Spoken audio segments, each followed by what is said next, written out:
So good afternoon. Nice to join you, John. Yeah, Mark. Exciting to be back on the air. Yeah, we We have a little minor technical difficulties, but I think we're working through that, right? we got around the Ohio High School Athletic Association. We didn't find out till late. Sorry for everybody out there that tuned in and wasn't able to see us, but we've got that all handled. We've got live audio today. No video. The Ohio High School Athletic Association requires that games be shown after 10 o'clock at night, so that really wasn't an option for anybody. So back here at Nordonia Stadium for this afternoon's match. I think this will be fun. This is what it's all about. The other night was a bother for me. I was kind of I could tell, Mark. nervous, if you will, but now I'm fine, because we're playing all great teams and having fun, and that's what it's really all about. So, best teams win, get good officials at the games, hopefully, and nothing going on. So we're down to the final 8. Yeah, state quarterfinals, top 8. In this bracket, it's Revere and University School. So in that bracket, really what it boils down to is a number 1 seed in the state versus a number 7 seed in the state. The other brackets, Bay Village versus Sandusky St. Mary's. Neither one of those two teams are ranked at the end of the year in the top 10, although Bay is a perennial powerhouse in the state. And the other bracket, you got Coshocton, which is I think a sleeper team. They're 15-0-2. Yeah, you've been talking I've been about talking them. about them. I'm telling you, and then Columbus Bishop Watterson, a good Catholic school, perennial Catholic school out of Columbus. And then the last bracket, I think is the most interesting one. Absolutely. Number 15, Cincinnati Indian Hill, who must be just on a tear, came on strong. They beat Bexley, and then before that they beat Dayton Carroll. So, that's the most interesting bracket, I think, against Middletown Fenwick, which Middletown is always a big soccer powerhouse. Lots of tournaments and lots of perennial soccer down in the greater Dayton area. So that's the top 8 rounding out for the end of the season here, and we'll see what can happen. I think this is going to be a close match. I think this is going to be a tough match. I think this match is going to go down to the very last seconds.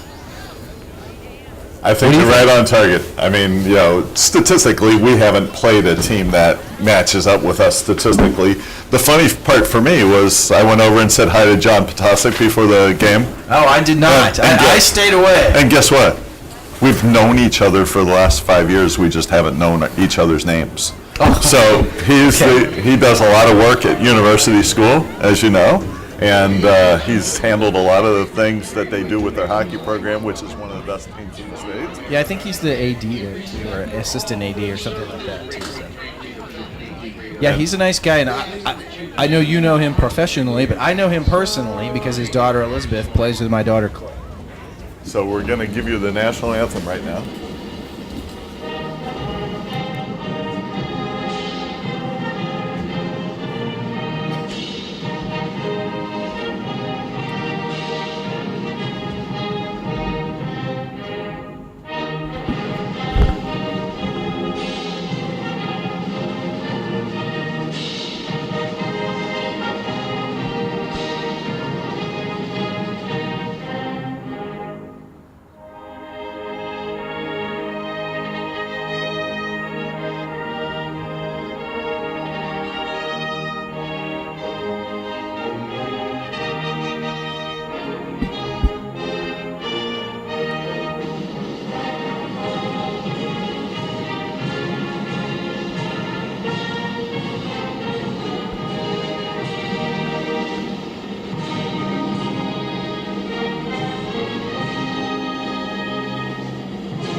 A strong crowd for Revere.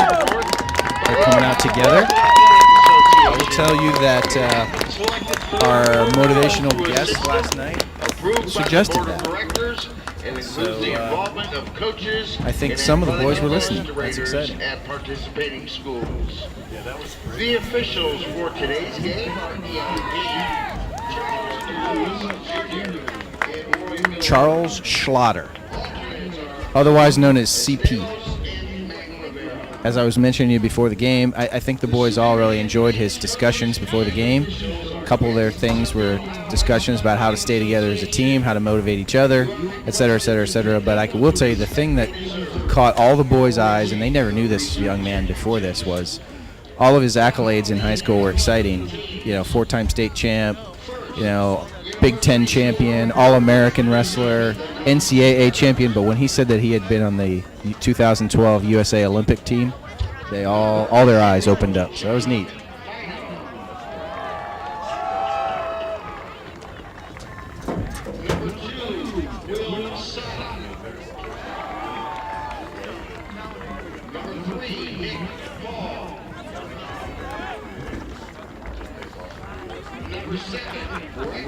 Unfortunately, I learned how to lose too. That kind of sucked.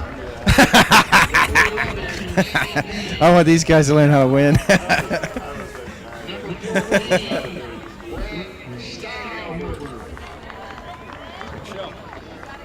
So US, are they a senior-laden team? It's to me like they got more juniors than seniors. Yeah. Interesting. number 21, Ruby. And number 26, Sam Weitzman. Now for the starters. Number 1, Luke Wilhelm. 2 Wilhelms on their team today. This young man's a junior goalie. Number 6, Ryder Bell. Number 8, Josh Borgo. Number 9, Andrew McCordy. Number 10, Trenton Belucha. Well, he's only a junior, so we'll get to visit him again next year. Number 13, Robert Adams. Number 16, Yeah, strong showing for Revere. Number 18, Alex Weisbach. Yeah, big upset win for them. That's exciting. Overtime win, too. Chase Costanzo came through with a couple of touchdown passes to win that game for Revere over Copley last night. That's a big win for them.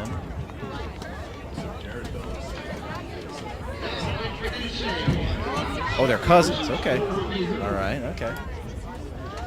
Number 5, Stephen Poker.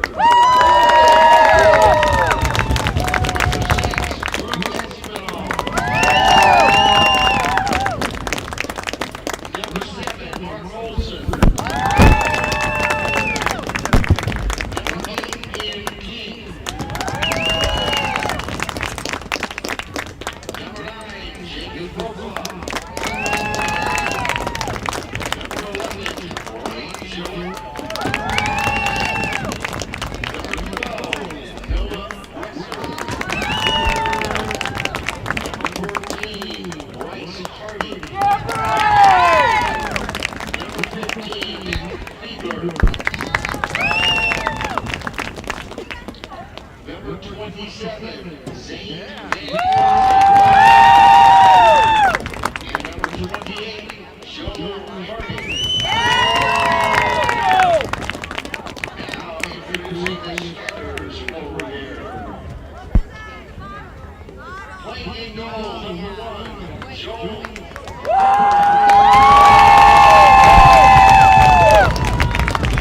Number 2, John Sternowski. Number 3, Chase Summer.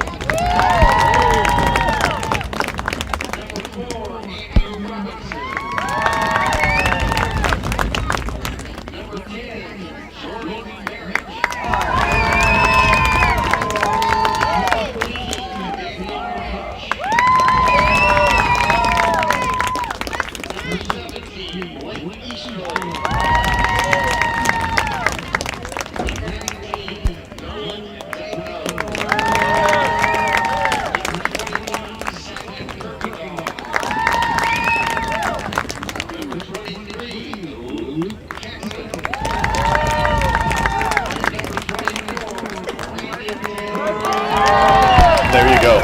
That's the starting lineups for today's game, and we'll be underway here in a couple minutes. But Shondor not holding back today with Daniel Branch and Jordan Marich in the lineup. Branch is going to be good, don't worry. And He told me he's feeling good today. this is kind of interesting because everybody's expecting the national anthem, and it's already been played. So, Revere will defend the north goal. They'll be on the left side of your radio screen, if you will, and we'll be going left to right in the attack mode. Interesting right now, weather is not a factor. I mean, it's a 52, 53 degrees, but it's not raining. There's a little bit of a breeze coming from right to left, but from left to right, excuse me, but not much. And fortunately, right now, weather is not a factor, which is good. Yeah, so the wind blowing out of the west, probably about 10 miles an hour. And that's a bit different than it was this morning and yesterday morning. When I woke up yesterday and I saw that wind, it's a nightmare for a goalkeeper's father. Yeah. What about the goalkeeper No, himself? it's not a problem for the goalkeeper. The goalkeeper it's is just okay, goalkeeper's just the parents. father? Yeah, Okay. So we're glad you joined us here on the BKB Sports Network. Bob Cronenberger, John Brockloff, Steve Olson, and Mark Gerbrick along for the ride this afternoon as we're in the regional finals here at Nordonia High School. And the Minutemen out doing their jumping in the middle of the field. And U.S. coming onto the field. Revere has really traveled well. They're still rolling in, cars pulling into the parking lot, people getting out of their cars, and probably 250 to 300. I'll tell you what, Mark, here if you look over there's a big line to get in here. There's a big line to get in here, and most of it looks to be blue, if you ask me. Yeah, you know what's really interesting? Is that there's 2 gates to sell tickets. Yeah, they're not. Fairly amazing. Everybody's smart parking out pretty far. Look at this. You could Yeah, park the right right up gate's next to the empty. gate at the home gate.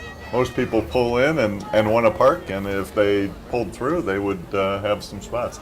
Looks like Revere's going to kick off, and they'll start with Marich and Branch up top.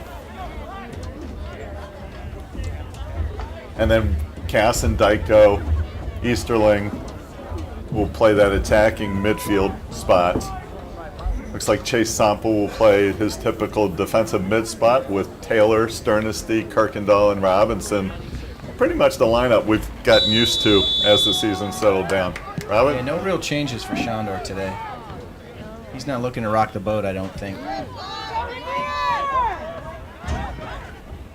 So Bell's going to be up top with his cousin Jared, followed there in the back by Bolasia. And Bolasia is the guy that gets most of the assists for the Preppers. He's got 16 assists on the year. As Dyko plays the ball into the box. And then Marich is shielded off there nicely by Picorni. And then the ball's going to be picked up by Wilhelm for the Preppers. So Wilhelm will play out of his own end. And Robinson puts it back in. One of the questions today is, have the Preppers seen enough competition this year? We talked about Revere's competition, but it's going to be interesting to watch because both spells stay up top. They never come back to help. So the counter is always going to be key for Revere. Where Andrew Robinson likes to get forward here, you're going to have to be really careful, or My US opinion is that's not going to happen. Robinson's going to stay put, much like he did in the Copley game.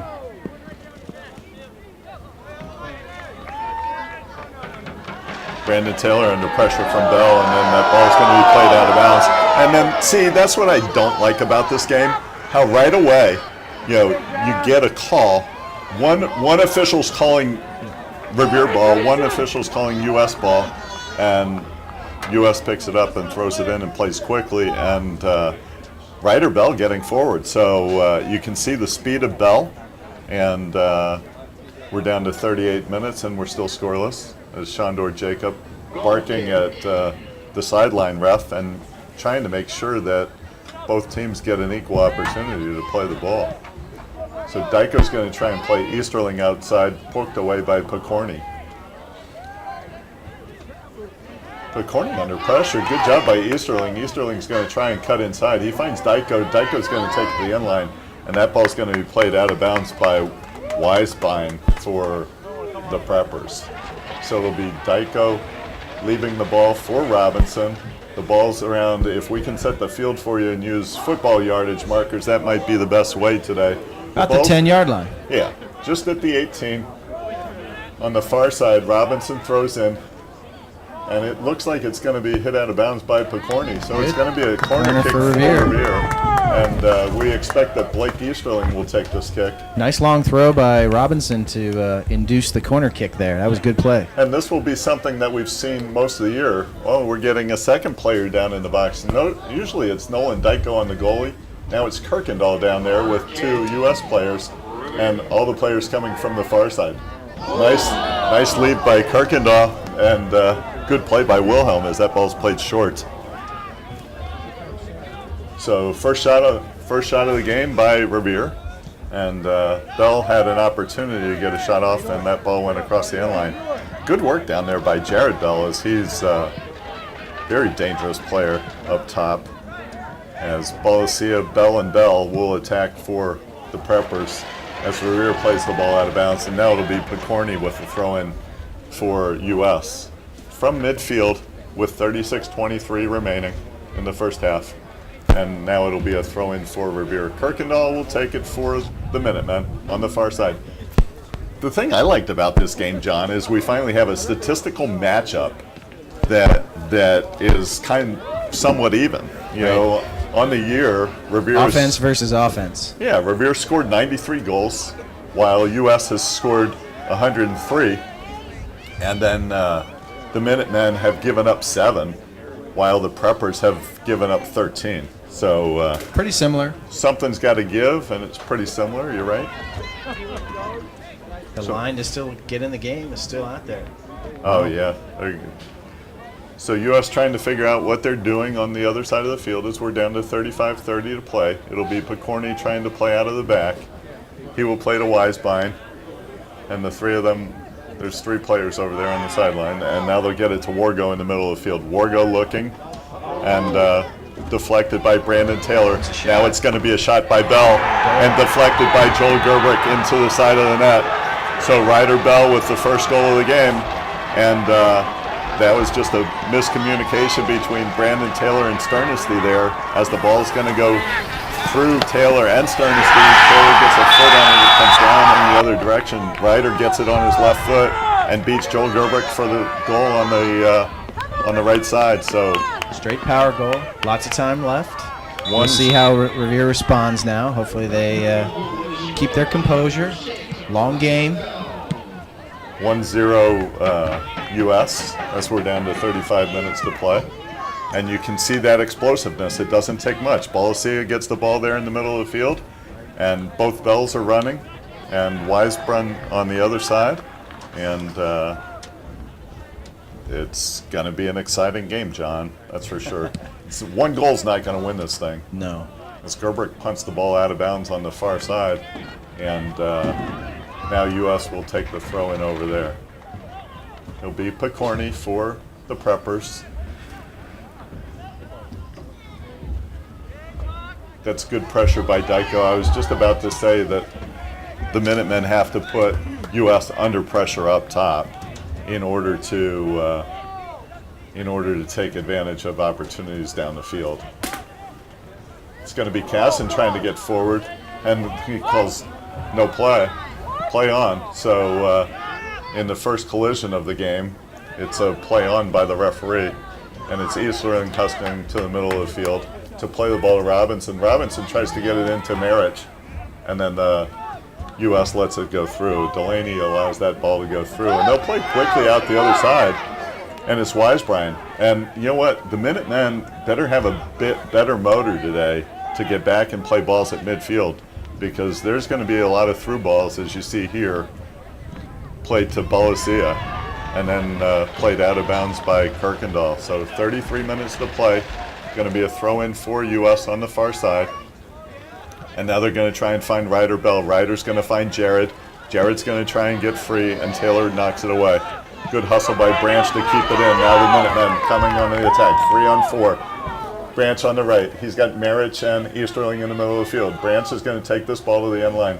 Cuts inside, and then the ball's played out of bounds by Ryan Dyke for U.S., and it'll be the second corner kick of the match for the Minutemen.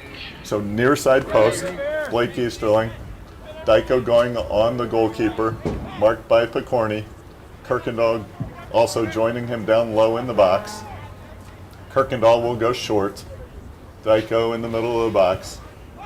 Casson comes across, and great opportunity for Sample as the ball's headed away by University School.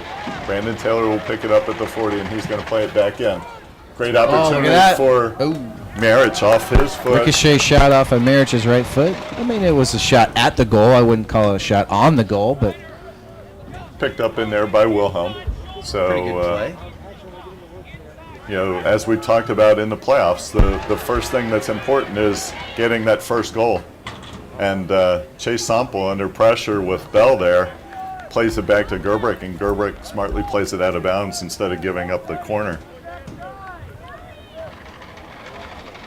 University School tries to figure out what they're doing on every throw-in here. It's going to be Dyke with the throw now. But, he's got a one-handed throw. That's interesting. He's got Bell coming to the ball. He'll like play a it basketball back. palm ball when he throws it in. That's interesting. Good job by Dyko. Never seen anybody do that before.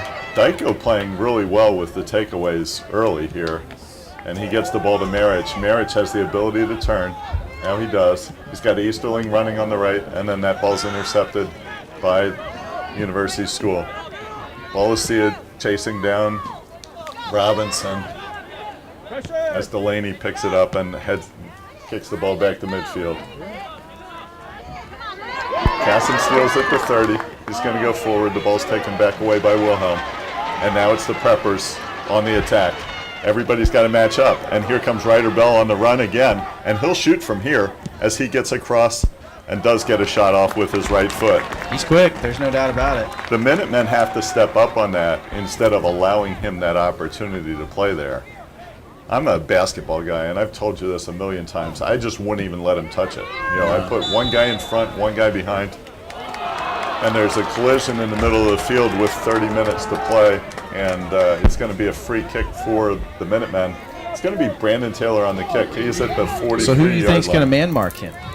I would put Chase Sample on him, man mark him, let the defenders do their job like they normally do, and I would ask for 10 here too, as I don't know why we can't just figure out with the yard markers on the field what 10 yards is. So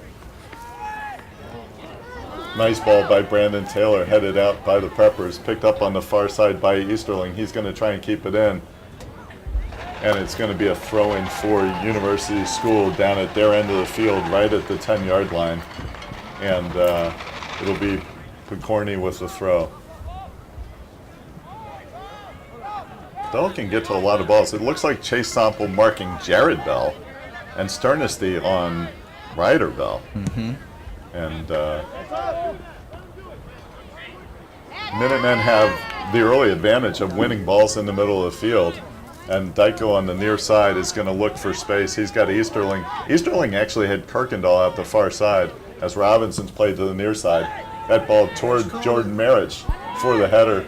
Headed out by the Preppers on Marich's foot and then played out by U.S. So great opportunity for the Minutemen there as University School avoids giving up a goal. And Kirkendall will take a throw at midfield for Revere with 29 minutes remaining.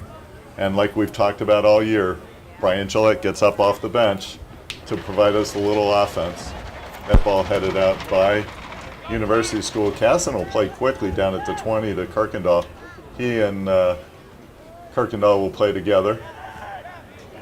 And Simon now looking for space. He's going to try and switch fields.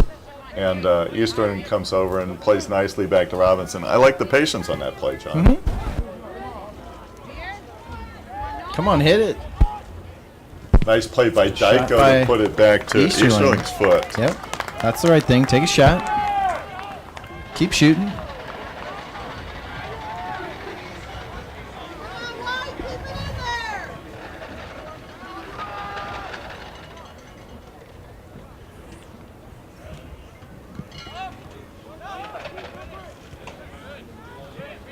So Branch has got the ball in the midfield, flicks it up. And Intercepted by the Preppers.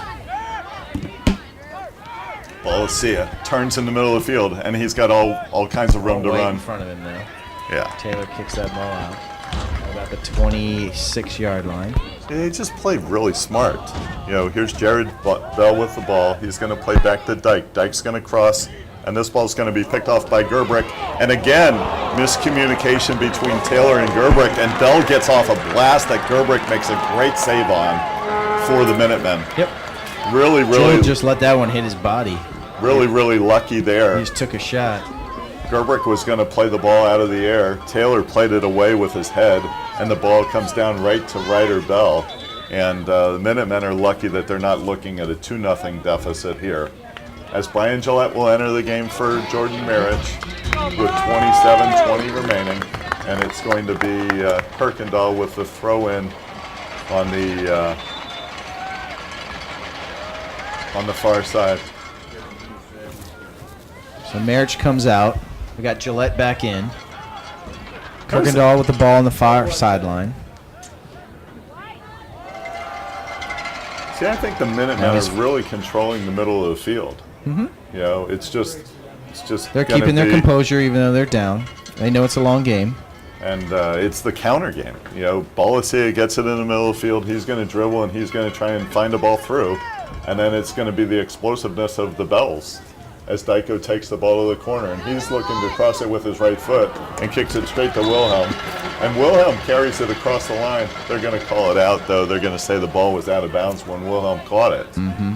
And they're going to give him a goal kick here with 26:20 remaining in the first half. So now you got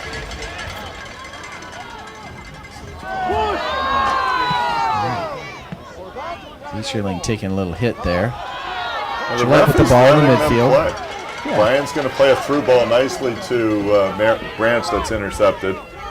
And Brian will win it back. He'll leave it for Branch. Branch is going to try and put a ball in toward the box. Good hustle by Wilhelm to come up and field that ball ahead of Easterling coming in on it. So Minutemen are going to have to be patient. They're going to have to get balls to the corner here. As Sternesti heads the ball, and it's going to probably go out of bounds on the far side. Nice save by Kirkendall, but I'm not sure that's what you want to do in this situation. Now it's going to be Dyke playing in the middle of the field. He's got Wargo. Wargo plays to the far side to Weinstein, and now it's going to be Bolasia getting the ball in the middle of the field. Taylor's going to take control. He's going to step over, and they're going to try and play Daniel down the far side. 1-on-2, Branch. I think the Minutemen have every opportunity to attack Picorni down there. Huh? Yeah, I think they're gonna get a goal or two. Plenty of opportunities here this afternoon as we're down with 25 minutes to play, with University School leading 1-0 in the first half of this regional final. Not even a foul there, huh? As the ball's played out of bounds on the far side. And now Robinson's going to come up and take this. This is probably about the goal line or the 12 in soccer terms for you guys watching at home. And Robinson's header ball played into the box and then played out by University School. Easterling will try and play it to the sideline where Dyko's going to try and run it down. University School leaves it for a throw-in for Picorni. Picorni will play Bolasia, and then they'll try and got to get that name right over there. Got one that Weisbein. Weisbein. I've called him. I saw him in a movie, I think it was. I've called him every name. Now the ball batted around at midfield. Casson will play for the Minutemen. He's being attacked. No call again. Collision now with it's Bolasia. And, if you look at their stat sheets and see what's going on, you know that Bolasia is going to always have the ball at his feet. And he's always going to try and get the ball to Ryder Bell. Nice play and tackle by Brandon Taylor. I think Brandon needs to cover Bell. That's just pretty much what it boils down to. I think he's too much for anybody else. I think Shondor's trying to let Brandon play that center field position, and 3 times it's really hurt us. Nope. I don't think he can do that. I think you got to have Taylor on Bell and let John play center back. Yeah. Hey, my point being, have John help Taylor as Right. opposed to Taylor help helping. John. Yep, Yeah, absolutely that's what I agree would with do. you. I think he's way too much. He's 6 feet, 170 pounds, and he's just a load. So now it'll be a Revere throw with 23 minutes remaining. On the far side, it'll be Kirkendall with the throw at the U.S. 35-yard line. And I didn't know any other way other than to put it into football terms for people sitting at home to see where the ball's at. Yeah, we got to use the numbers system. So Kirkendall will play the ball, and Dyko battles for the header, and he's going to take the ball to the corner, and it's going to be a handball against University School, and it'll be a free kick for Brandon Taylor. It'll be outside the box at the 15, so probably about 25 yards from the goal. Like that, ref marking the boys to move back a little bit. Preppers have 3 in the wall, 4 in the wall as Bolasia joins late. Easterling's going to run out of this, and it's going to be Taylor over the ball by himself with all the Minutemen on the far right-hand side. Wow. 7 players on the pile for the Minutemen. As the ball's played to Easterling, Easterling gets a foot on it, and Picorni's going to play it out of bounds on the far side. Good block Pretty good opportunity by the Minutemen. Good block by University School. Touched by Easterling into the box. That could have been very dangerous. And now it'll be Mark Olson coming in the game to replace Luke Casson. So, another big player to come back and play defense probably.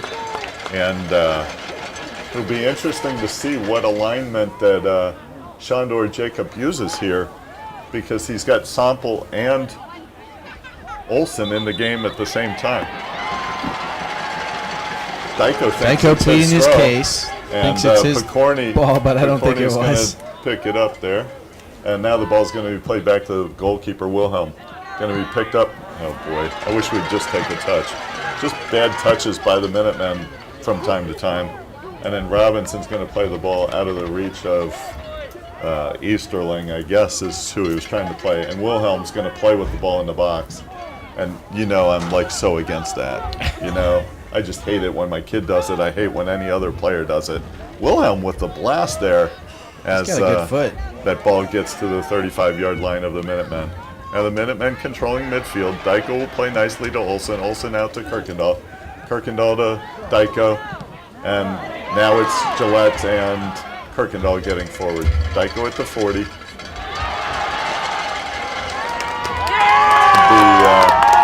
The Prepper fans really like when the ball's taken away. That's got to be a push there.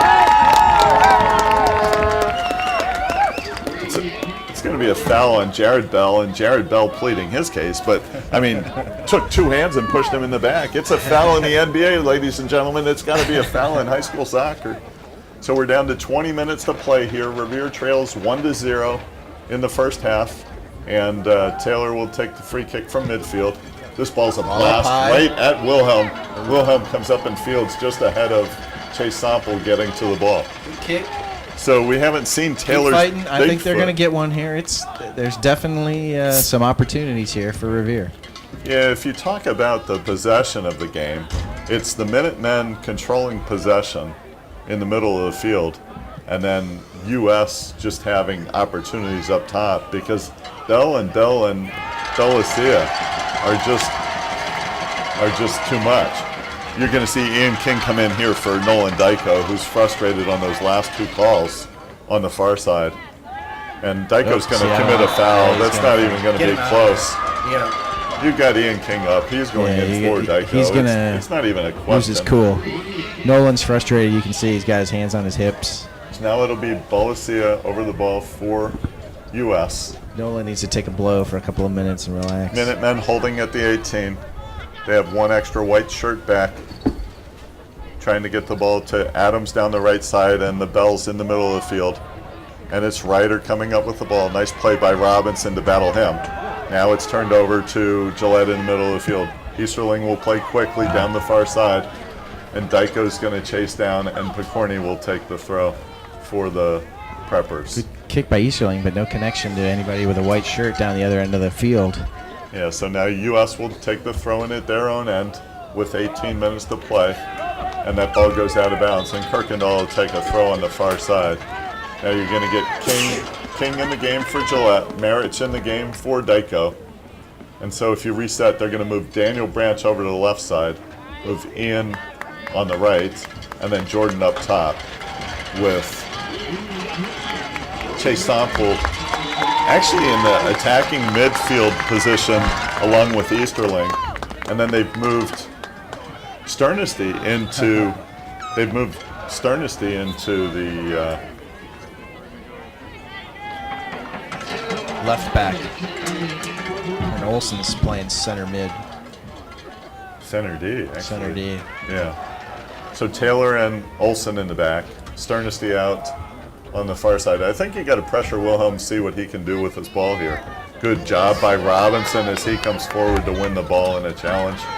And now the ball's going to come down to midfield to Chase Sample. Sample with the touch outside to Kirkendall. 17 minutes to play in the first half. Kirkendall tries to cross the ball, and you're going to have to play a lot quicker than that. Sample picks it up. He plays Branch. Branch going to take this ball to the corner. Uses his speed to get there. He's going to cross with his left foot, and that ball's going to go out of bounds. Going to be a corner for off Revere. of US, and it's going to be another corner kick for the Minutemen. I like that move by Daniel. Yeah, me too. That was a good turn. Good turn with his left turn foot and down run. the sideline. He's not looking for anything spectacular. He's just playing Now the Minutemen, up the field. Now the Minutemen will put everybody in the box. And this is the play that I talk about. Look at this. They've got Marich wide open here. Policy is going to come back and help. But if you run an extra player up, ball in. oh my gosh! That ball was in. Headed by Sternesty. It was Shot in. by Sternesty. Fielded by Wilhelm. You know what? I think that ball was in. So the shot by Sternesty kicked out by one of the U.S. players on the far post. Wilhelm had no chance. That ball had to be half in. It was on the line for sure, and then played out. Sternesty took another shot, and then it was fielded by Wilhelm. Do it again. Taylor's going to get forward now as he's going to find Branch up top. He and Wilhelm, nice play by the senior goalkeeper as he comes over the top. Daniel Branch being obstructed by one of the defenders there in the back, and the Minutemen want a little help with that call. So now it's Mahalko up top, Balacio coming to the ball. Bell's going to play to Wargo. Wargo's going to play a ball that's going to go through the box and will be a goal kick for Joel Gerberk and the Minutemen. So we're down to 15 minutes to play here on a blustery afternoon, overcast skies, 54 degrees, and the Minutemen trail 1-0 with 15 minutes remaining here in the first half. Gerberk with the goal kick to Sample's head at midfield, controlled by Balacio. Balacio against Olsen. Balacio outside to Wargo. It's Adams down the far side against Kirkendall now. Kirkendall will play that ball and Balacio will control. He's going to try and get it back to Wargo. Wargo and Balacio. Defended by Olsen and Sternis and Easterling. And now the ball's going to go out of bounds off of Revere, and it'll be a throw-in for Adams on the far side. Adams has Mahalko, Bell, Balacia. Now they're going to play the ball near side to Dyke. Dyke gets a touch past Robinson. Dyke goes down hard, and it looks like he's injured on the play. Nobody was telling. He just stopped. It's either going to be a cramp or a Charlie horse or something here. Hold the time. Clock is going to be stopped with 14 minutes. There was no foul there. No. He and Robinson running head to head for the ball. But he was by himself. Nobody was touching him. He must have pulled a muscle or a Charlie horse or Achilles or something like that. Because he was running straight. It wasn't like he was cutting. So this game, everything that you thought it would be, as we're down to 14 minutes, as the U.S. player attended to down there, it might be Mahalko for the Preppers, so not sure, but So just a little over 14 minutes left in the first half. It's 1-0 University School. tight game. Lots of opportunities for both teams. Revere with a little bit of a lead on shots on goal. 6. We're in a timeout right now because one of the U.S. players is down with an injury in his leg. He was just running and He just pulled his he hamstring. pulled his hamstring maybe, or Achilles or something like that. He wasn't being touched. So Taylor going to come over and get a drink. The U.S. players, it's not Mihalko, so No. I'll tell you what else. It's not a knee. You can see he's grabbing the kind of the back of his leg. It's not a knee. It's like a thigh or something. so Shandor Jacob going to get his players over. And the defense has really settled down here with Mark Olson in the game. And the other part is they took Jared Bell out of the game. So I don't know if they were giving him a break.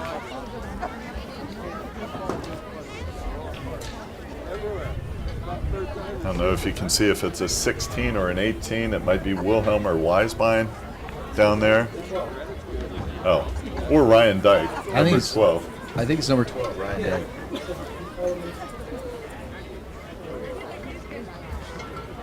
Forgetfulness, you know.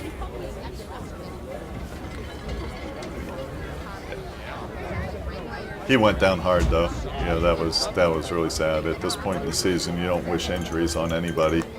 As Dyke gets up, and that right leg is not very usable at all.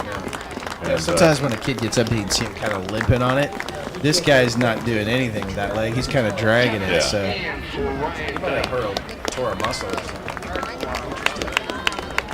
It's really not cold though. I mean, it's chilly, but it's not cold today. yeah, it's not an injury caused by the cold. It was just one of those freak things that just kind of happened. So this will be interesting. Robinson did play that ball out of bounds. I think he was trying to let him play it out of bounds so that So who gets the ball? that's what I think it'll be a U.S. ball, but hopefully they're going to be nice about it here and just play this ball back in. So King comes out, Casson out, Dyko in, and Easterling back in for the Minutemen.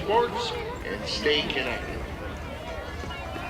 So 14 minutes to play. U.S. leads 1-0, and the ball's at the Revere 10-yard line, just inside the 18. And it's going to be a throw-in for Revere. I haven't seen this too often. Now the referee's going to come over. This should be interesting to see what the call is going to be down here, and see if they allow this to be a Revere throw. They do. Yeah. And so Well, I do believe that their player kicked it last, and then he just fell on the ball, rolled out of bounds. So I think it's the right call for the throw-in for Revere. So Dyko back in. It'll be interesting to see whether he can get on track now and get back involved in the game. It's going to be important as Wargo plays back to Picorni for U.S.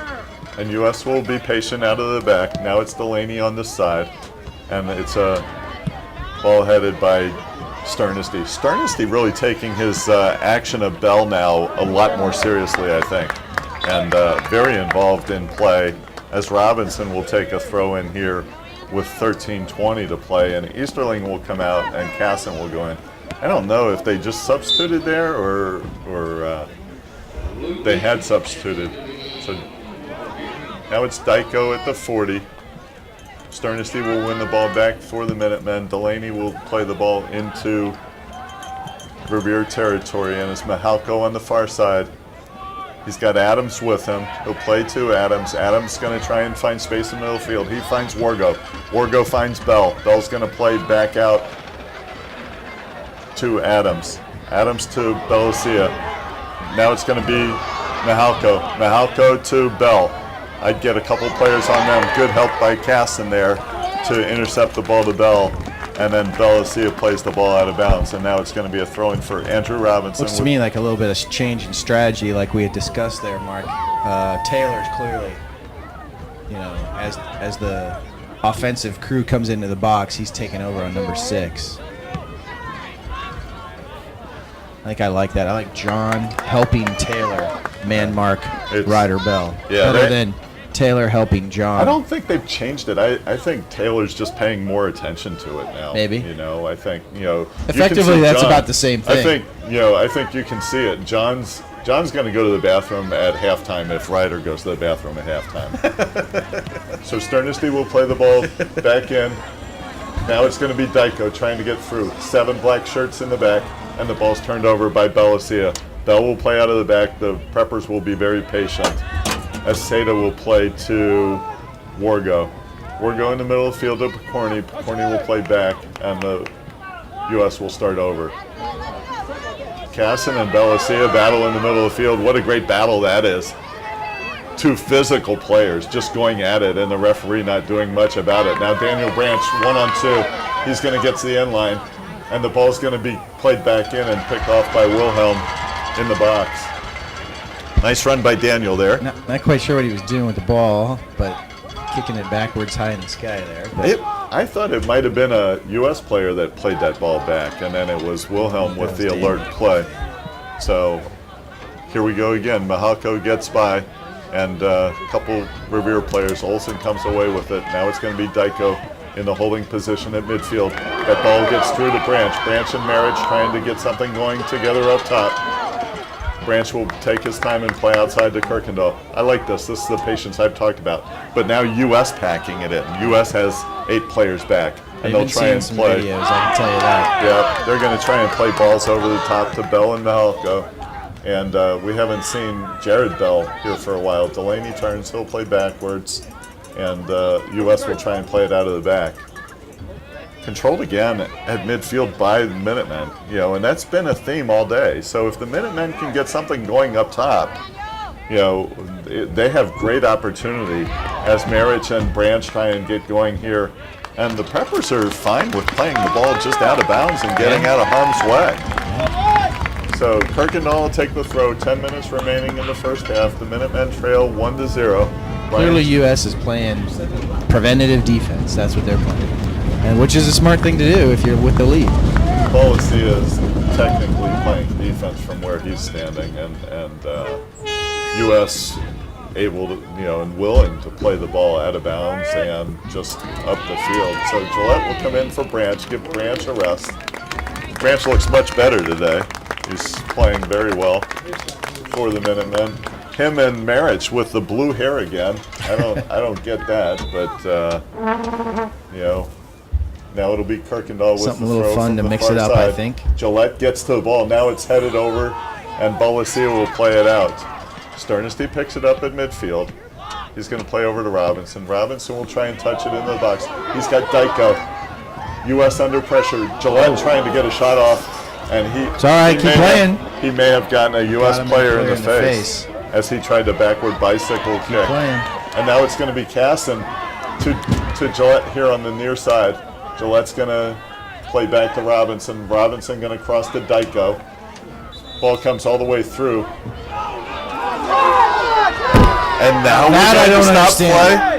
play. The ball went to the box and they stopped the play. The ball got played out to Casson. He had every opportunity to stop the play.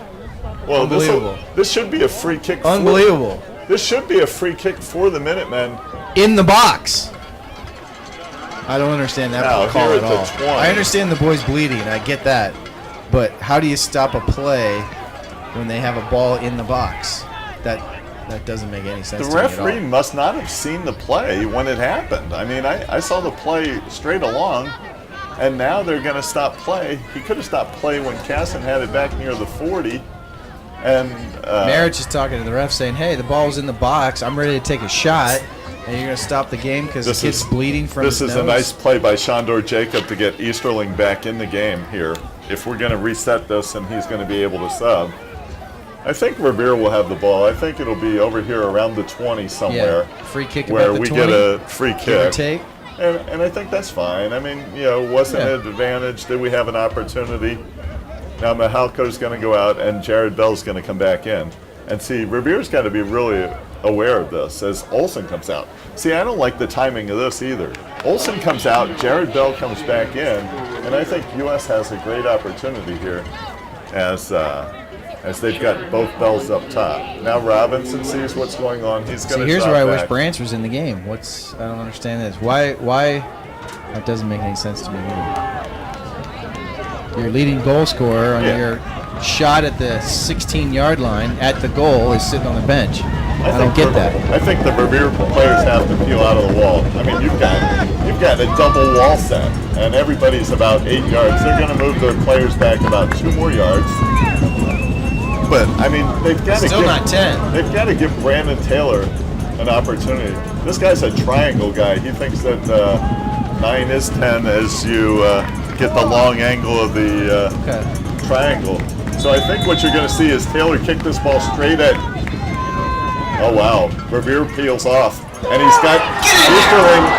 He had Easterling on the runner right on his foot. Good play. And Easterling not able to capitalize. Now the Minutemen put it back in and played out by U.S. Now it's going to be Bell to Balasia in the middle of the field. It's going to be the same thing. Wargo to Balasia over to Adams. Up front to Jared Bell. Jared Bell turns. Wargo. Wargo under pressure. Ball taken away. And he's going to be taken down. Cassin's going to be taken down there by U.S. And in our last game, if you grabbed the shirt, you got a yellow card. yeah, that would have been like a red in the last game. Yeah, interesting. So a shirt takedown by the prepper defender results in a free kick for Brandon Taylor. This is about his third one. Taylor right on Ball goal. up and in. Minutemen have all kinds of opportunities. Oh, jeez. Unbelievable. That is amazing. Taylor's ball right on the head of 3 Minutemen. The ball comes down to the foot of Chase Sample, and Wilhelm luckily picks up the ball. Good ball play by Wilhelm. You gotta give it to him. Great play. You gotta give it to the kid. But I mean, you just wonder how the Minutemen have been so snake bit to not be able to, head the ball in the box, get the ball to their feet, and get it home. It's just crazy. So we're just about down to about the 7-minute mark. Score is 1-0 for University School. Lots of opportunities both ways, really. Maybe a few more for Revere in the past few minutes. Revere's definitely got the opportunity to control the ball here, and they've got to make passes to each other. They've got to build the midfield. They've got to take their time and get everything forward. Now it'll be Kirkendall to Dyko down around the 30. We've got 7 minutes to play, and the ball's turned over to Jared Bell. Here's where U.S. is so tough. They'll start getting players forward. Whoops. Good job there as Dyko actually was tripped by his own player. Simon and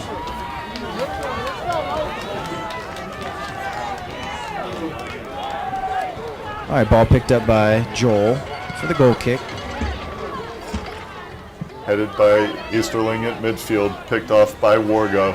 Wargo out to Balasia. Balasia looking to get it to Bell. And now you got Robinson coming forward.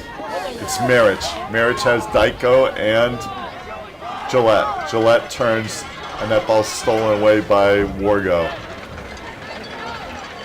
U.S. down the far side. It's going to be Adams down the far side, and then it's going to be a foul against Revere.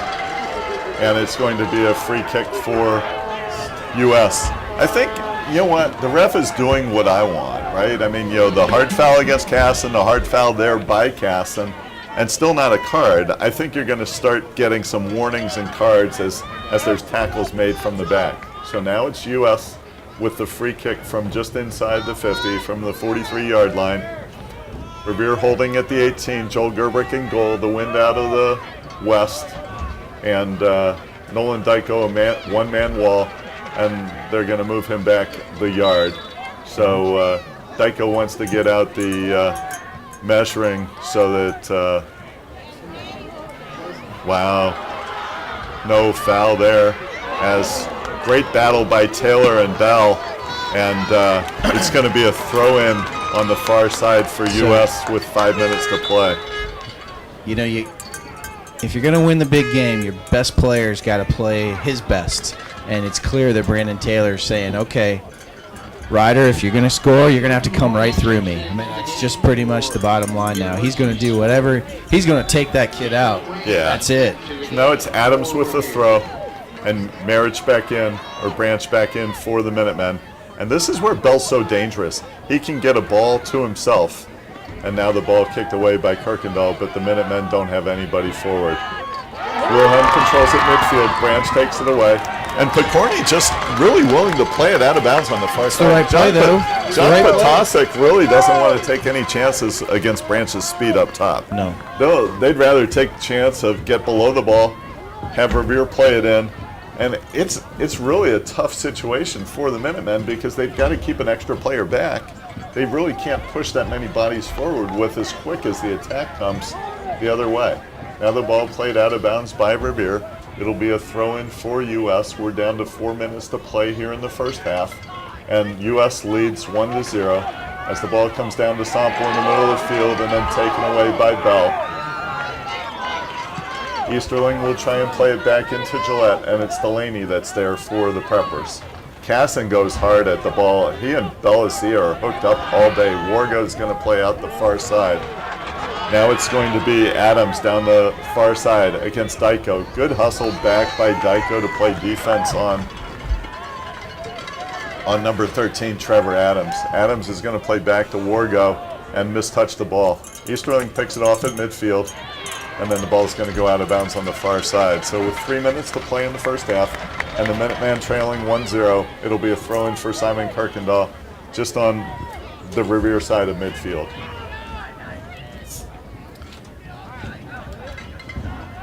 Casson loses the ball on the far sideline. It's going to be a throw-in now for the Preppers.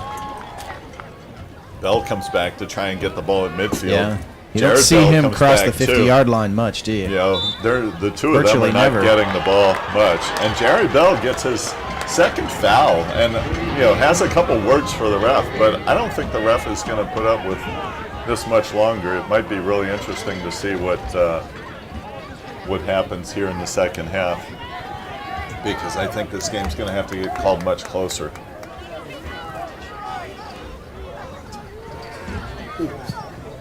Taylor's long ball towards the box. Chase Sample goes up. Doesn't get it. Casson's got the ball at about the 20 now. Turns. Taken down. Nice play over there by Adams, but Yeah. he's not getting out that easily. No. And now it's going to be Jared Bell getting taken down by Kirkendall. Kirkendall, yeah. Now Simon's pretty much Sada man on the marking near Jared Bell. side. Now it's Bellasia. This is trouble for the Minutemen. Minutemen retreat. Good job by Easterling to get back and help. Good play by Robinson taking it away from Jared Bell. I don't like that situation where everybody starts running forward, running backwards instead of running to the ball and giving Bellasia a Minute full 30 head of left steam. in the first half. Kirkendall with the throw-in on the far side. Revere needs to hurry it up here. They got an opportunity. They've controlled a lot of these balls here in the middle of the field. As Sternesty's up on Bell and plays it back in. Now it's a misplay in the back by the Preppers. Battle by Daniel Branch. Header into the box, and Wilhelm's going to pick it up. Branch's header had nobody with him. U.S. as we're down to 1 minute to play. So Gerbrick yelling out instructions, as we know Wilhelm can play a long ball over the top. And it's Kirkendall with the header. And see, look at how smart Ryder Bell is. He's just kind of standing there waiting for the ball to come to him. As Wilhelm comes up to field the ball at the 18, Branch picks it up, and Branch plays to Dyko. If Dyko can get a quick shot off, which he can't, he's under pressure there. Casson outside to Easterling. Easterling to Robinson. Robinson's ball played into the box. Battled for there by the Minutemen. Boom. Casson with the shot, and that's going to go wide. And the first half is going to wind down Casson here. had an opportunity. And Wilhelm's going to go unscathed the first half.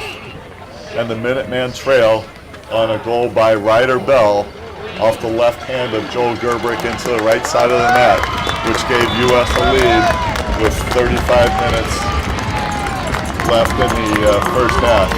So first half stats, and then we'll be back with you in about 10 minutes. Shots on goal, the Minutemen 8, CV, University School 3. Goalkeeper saves Slip there. 2-2. 3 corner kicks for the Minutemen, and fouls 4 for against University School and 2 against Revere. So here on the BKB Network. We'll be back with you in 10 minutes. See you in a few minutes. The Minutemen have outshot U.S. the first half 8-3, but U.S. gained the first goal of the match with 34 minutes remaining in the first half on a goal by Jared Bell that put U.S. up 1-0. So now U.S. back on the field, clock reads 0, and we're getting ready for the start of the second half. So what's been a problem for the last part of the season continues to be a problem, as the Minutemen, although they've scored 93 goals, have only scored 9 goals in the last 4.5 games. Definitely a little bit on the dry spell, don't you think, Mark? Just a little bit dry. It's like a baseball guy, a number 3 hitter who's 0 for 20. He just needs a good hit to kind of get himself going, and then hopefully they'll get on a tear. But right now they're just swinging at air. Yeah, I mean, so far it's just one of those opportunities. You talked about it. If that guy hits a line drive in the hole to short and he gets thrown out, or the center fielder makes a diving catch, that over continues. And I think once the Minutemen get a goal, then it'll change dramatically. Like we saw on the free kick down in the U.S. territory, we had 3 guys that could have headed the ball home. We had 3 guys that could have touched it home when the ball was on the ground. But so far, Wilhelm with a number of nice saves there. You got to give it to the Preppers goalkeeper. He played a nice game in the first half. In particular, the one ball right off of Sample's foot was absolutely going in, but he just used his body to kind of cone it up and really made a nice save. That was a good play. That was a save by one of the players, though. I mean, one of the defenders was back there on the back of the line. So, a long way to go. 40 minutes to play here in the regional final. What do you think Coach is going to do second half to mix it up a little bit? Is he going to change anything, or is he going to keep going with what he's got? What do you think, Mark? I don't think you have any choice but to get a couple more players forward. I think you're going to see Easterling and Sample try to attack a little bit, but it's going to be Branch and Marriage that are the guys that are going to have to make this happen for the Minutemen. They're going to have to use their speed. And I think if we can keep a ball out of the middle of the field and get it down to a corner and then cross the ball, and just, if it's a lucky goal, it's a lucky goal. Just get a goal, and defense really has to stand tall, because the Bell Cousins are coming, and they're going to kick off here the second half. The wind out of the west at 15 miles an hour, and starting to drizzle just a little bit out there as the referee points up, and Jared Bell will touch this ball to his cousin Ryder, who will play the ball back, and then it'll be Bell in the middle of the field, Balasia and Wargo. Adams on the right side for the Preppers. And the Minutemen come out with Branch and Marich up top, Dyko Casson, Easterling in the midfield. And I think you do have a switch here. So it looks like Sternesty on Bell with Taylor behind him, and they've moved Sample to guard the taller, tougher Jared Bell. Mm-hmm. I was surprised by his physical play the first half as the Minutemen try and get forward. Branch is going to go against Seda down there, and they've put Seda in that back left position, and now it'll be a throw-in for Robinson. He's going to be throwing into the wind from the far side, and the Minutemen have their normal defensive alignment there in the back. Marich is going to chase this ball down on the near side. He's got overlap by Kirkendall. Marich is going to try a shot from there, and that's going to be an easy save by Wilhelm. But not a bad idea early for Marich to get. I think Marich sending a message there. I'm shooting, Yeah. Get ready, because I'm coming at you. I like that. I like that shot early on in the second half here. There's nothing wrong with that. That's the first time we haven't seen him come back and score in even a game when we've given up a goal early in a match. He did it in 6 seconds there at Wadsworth. He did it in 1:14 against CVCA. And now it's going to be a throw-in now for U.S., and Revere will let the ball go out of bounds. Now it'll be Kirkendall right in front of us, just inside midfield with the throw. He's going to try and play Easterling. Easterling's header played out of bounds by Picorni. And now it'll Is it be me or do they kick it out of bounds every time? That's just I what told they you. do. They're really I like the play too. well. They're really willing to do that. They would rather get their players back. It's Now, clearly coached and intentional. yeah. Look at it. I mean, they've got 8 players below the ball. Now Dyko's header over to Branch, and the ball played up in the air. This is going to be Easterling trying to play a ball back into the box, and it's going to cross the end line. It'll be a goal kick for Wilhelm as we're down to 37-30. And U.S. still leads 1-0. So you can see the matchup. You've got Chase Sample guarding Jared Bell. Bell going right up to Taylor to try and occupy him. Sternesty controlling Ryder Bell in the middle of the field.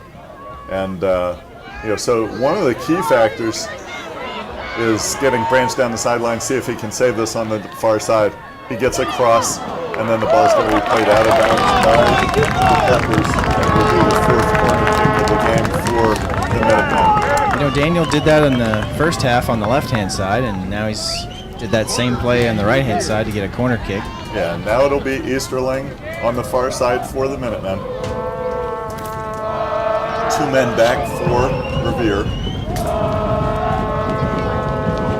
Easterling's kick, a line drive to Sample. He touches it. Kirkendall gets it back out to Easterling. Easterling crosses straight through the box on Cassin's foot. Now it comes to Sternesty. Sternesty going to have the opportunity. There's going to be a foul on Cassin in the call high box. kick on Cassin in the box.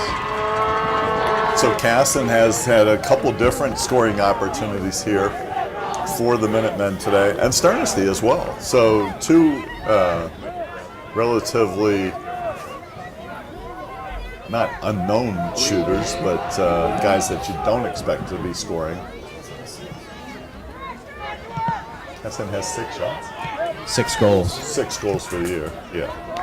Now it looks like Dyko going to get through. This is what happened to Revere, as you could see it. Wilhelm was coming up off the line. You could see Wilhelm coming up off the line, and the ball misplayed there by the Preppers, and then Daniel Branch. I don't think sends up. Daniel liked that shot. As soon as it came off his foot, he was shaking his head. He knew he hit it way too high. He airmailed that. He airmailed it, yeah. So Wilhelm will take the goal kick for the Preppers with 35-30 to play here in the game.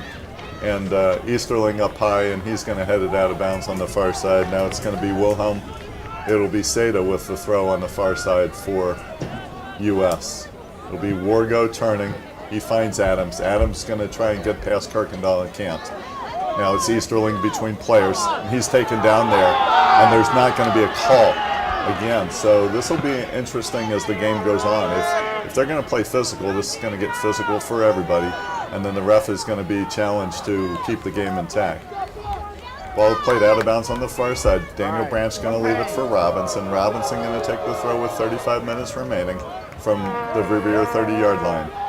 Plays it into the box. So you've got Dyko there. Cassin kicks it away, and then it's played out by University School. Sample under pressure by Jared Bell. Sample down the far sideline. He's going to play back to Kirkendall. Kirkendall doesn't recognize it. Now it's going to be Balasia forward, and it's going to be Taylor going to let the ball go out of bounds. It's a great play by Taylor, isn't it? Taylor just faked him out of his socks. He just Balasia is still standing there holding his hands going, how did I not get the ball? And Balasia is down there like arguing with the ref like, and Taylor never touched it. Right. Interesting play. Balasia assumed that it was going to be, here's a good opportunity for him, and the ball's at the 25-yard line. Robinson with the throw with the wind at his back. It's interesting that Jared Bell takes the point for that. Ryder Bell sits behind him, and pretty much everybody else is back playing defense for them. Yeah. So they're taking a page right out of Wadsworth and every other Yeah. team in the second half that we played, but I mean, they're just playing for defense. Nice hustle by Easterling. Which is a smart thing to do with the lead. I think there's no doubt You get that that. Potasic knows what he's doing. Yeah, you get that 1-0 lead. That's all you want. Yep. And the thing that I think that the Preppers are trying to do, they're trying to occupy Brandon Taylor. That's what they're trying to do. I mean, if Jared Bell can occupy Taylor, and Ryder's got Sternesty on him. Now it's going to be Branch at his own 15, laying it off to Easterling. Nice tackle by the Preppers. Yep. Ball controlled by U.S., and that's exactly what I was talking about. There's the play, right? If Jared Bell can get the ball at midfield, he turns and looks for his cousin, Ryder, and Ryder's got Sternesty on him one-on-one. That's what they want. And that's going to be a big mismatch. As nothing against John Sternesty. I don't think it's a mismatch. It's just a little bit of a power advantage for Bell. I mean, he's probably 3 inches taller and 20 pounds heavier than John. So the Minutemen doing a good job of controlling the ball again here the second half. You know, they're controlling the midfield as Robinson takes the throw with 32-30 remaining in the game, with the Minutemen losing 1-0. And plenty of opportunities for headers in the box. And I think we're going to have to take some balls and play them short there, and then try and cross. You know, because the Preppers know what's coming. You know, Revere trying to use their height advantage in the box to play balls. And the Minutemen are going to have to keep pressuring. I like it. Shandor Jacob bringing Ryan Gillette into the game already 8 minutes in. I think we should see a couple of the youngsters like Jacob Brockloff and Ian King and Olsen here the second half as he runs bodies in, and just keep running some bodies at US. That ball's misplayed by the Minutemen, picked up at midfield, and then taken away by Easterling. Yep, Easterling tries to get it to Marich, and the ball's taken away. Kirkendall at midfield, plays the ball to Marich, and then it's going to be played out of bounds by Delaney.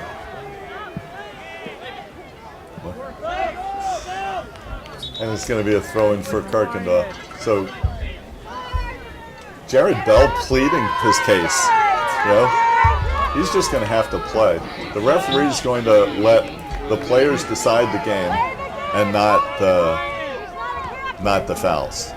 And now it'll be Dyko quickly with the throw. And he's going to leave it for Kirkendall as the Minutemen have the ball at the US 25. Kirkendall with the throw into Gillette. Gillette tries to get it across to Casson and then played out by Delaney. Now it's Sternesty gets a touch. It goes to Jared Bell. Jared Bell trying to get it ahead. And now it's misplayed in the back and taken away by Revere. Who's limping? 23's limping for them. It's going to be a foul on Daniel Branch on the far side, as Branch was taken down hard over there, and it'll be Delaney with the kick. So Delaney with the kick for US. Asking Daniel to move back 10 yards. All they have to do is count. It's back 12 as the ball is going to be played into the box and picked up by Joel Gerbrick for the Minutemen. So we're down to 30 minutes to play in this match. And see, here's the opportunity. Gerbrick will probably roll this ball out. I wish he would roll this ball out and then get the ball up the field, as he's going to try and play Kirkendall at midfield. Kirkendall's going to get forward past Adams. It's going to be Dyko taking his time, trying to play Easterling. Went left and Easterling went right. I think Joel has the opportunity as the Bells turn and run away from the ball to roll this ball out to himself at the 20 and then try and play a ball over the top.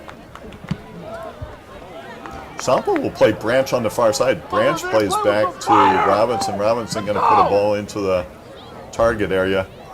Nice battle by Gillette against two players. Branch is going to try and get through two players. He's going to take his time and play back to Robinson. Robinson to Dyko and Casson. Ball played out by US. Sample picks it up at the 30. Sample between defenders. He plays Dyko. Dyko will play out to the far side to Robinson. Robinson will put the ball on target through the box and just past a sliding. Good in ball by Robinson. Good in ball by Robinson. Sample and Picorni talking down there. Gillette and somebody else talking down there too. So a lot of trash talking.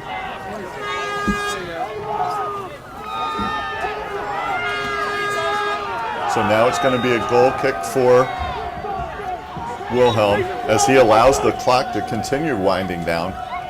We're down, they've taken 30 seconds off the clock here as Ian King is going to come in for Dyko. So Picorni still can't get that nose stop bleeding. As Steve Olson has pointed out that He's got. That may have been nostrils. Shondor yelling to the ref to get him off the field because there's blood. No, Shondor's yelling about the goalkeeper taking 20 seconds off the clock without kicking the ball. So we've got some people tuning in and listening today. Mike Davis tuning in, a former player down there, and then the Ohio State fans, the students down there. Maddie Olson watching or listening while she's doing other duties, probably doing some laundry and listening to her radio at the same time. So Wilhelm will take the kick, 28:36 to play in the game, and the ball will come to Robinson at midfield. Now it's Ian King, gonna get past Delaney down the right-hand side, and that ball's gonna cross the end line, and it'll be a corner. It'll be a goal kick for Wilhelm and US.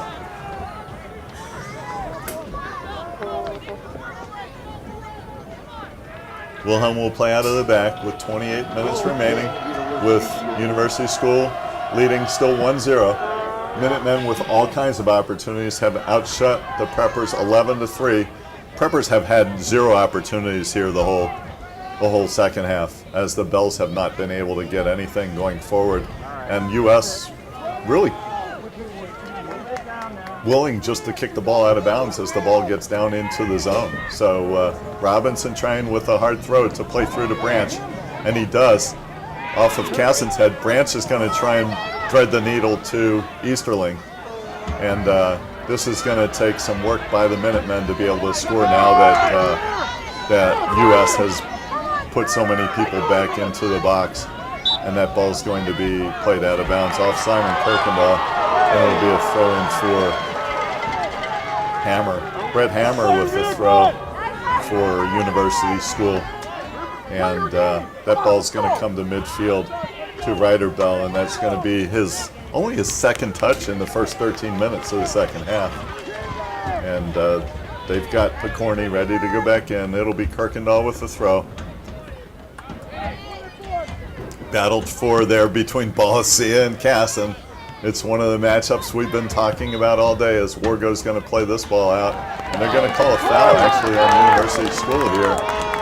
And it'll be a free kick for Brandon Taylor and the Minutemen. So Taylor with his first opportunity from the 37-yard line. So 47 yards away from goal, which is right in Brandon Taylor's range. All the Minutemen on the right-hand side. Sternesti going to try and make a run up the left, but that's covered. They're going to bring Easterling back to the left side. Now the chaos being created down there in the box by the Minutemen. Everybody circling. And Taylor's shot, Taylor's ball off the head of Ian King and over the goal for the Minutemen. Or it was Cassin. Yeah, it was Cassin's head ball, about 8 inches too high of the crossbar. Boy, it was perfect again. Good play. Nice play by the Minutemen. I hate to say this, but you ever just feel like in baseball it's just not your day? That's what I feel like. That was a great play. Brandon put it right on Cassin's head, and it just went over top of the crossbar by 8 inches. I mean, it's the 12th shot of the day for the Minutemen, and if we could take away the first 10 minutes of this game, which you can't really do, US has not had any opportunities against the Revere defense. Sternesti's done a great job on Ryder-Bell, and Chase Sample has done a great job on Jared. They can't even touch the ball up top. And unfortunately, they were able to get a ball past Joel Gerbrick for the only goal of the game in the 34th minute. So it'll be a throw-in with 25 minutes to play in the game. On the far side, it'll be University School taking the throw. It'll be Delaney with the throw. And US will be delighted to just keep kicking it out of bounds. They really will. They're more than delighted. You're going to see a lot of Revere tactics here, right? Potasic's going to do the same thing Revere does. Wilhelm takes his time to go get the ball in the back.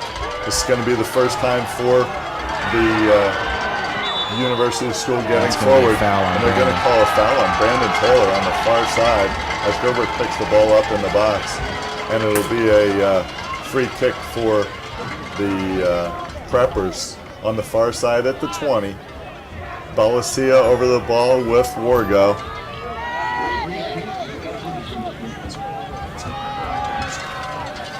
So the free kick's going to be on the far side at about the 20-yard line. Balancia over the ball. They're Pack. working goal. All the U.S. players on the far side. Pretty wide open area Branch for him to coming take a back. shot. Yeah, you're right. It's a curved ball. Ball Wow. picked up by Joel. Boy, oh boy, oh boy. Wargo came up over that ball. It came loose in the box. And Gerbrick's going to try and play a ball over the top here as King's going to battle with Wilhelm. And then the ball's going to be controlled at midfield by Wilhelm. Wilhelm back the other way. He's going to play the ball in the middle of the field to Balancia. Revere's got to step up. Good job by Taylor and Sample. Controlled by Easterling. Easterling going to play on the far side to Gillette. Gillette, the hero of the last couple games, unable just to get off a big-time shot. A weak shot that rolls Let me ask to you a question, Wilhelm. Mark. You got to get a goal here. When do you think? When are you going to pull Brandon Taylor up to offense? Absolutely. I mean, I got to tell you, you're losing. It's not looking good. I don't know that. Revere on sides. Daniel Branch in a chase with Delaney. And this ball's going to be kept in by Gillette on the far side. They call Branch on again.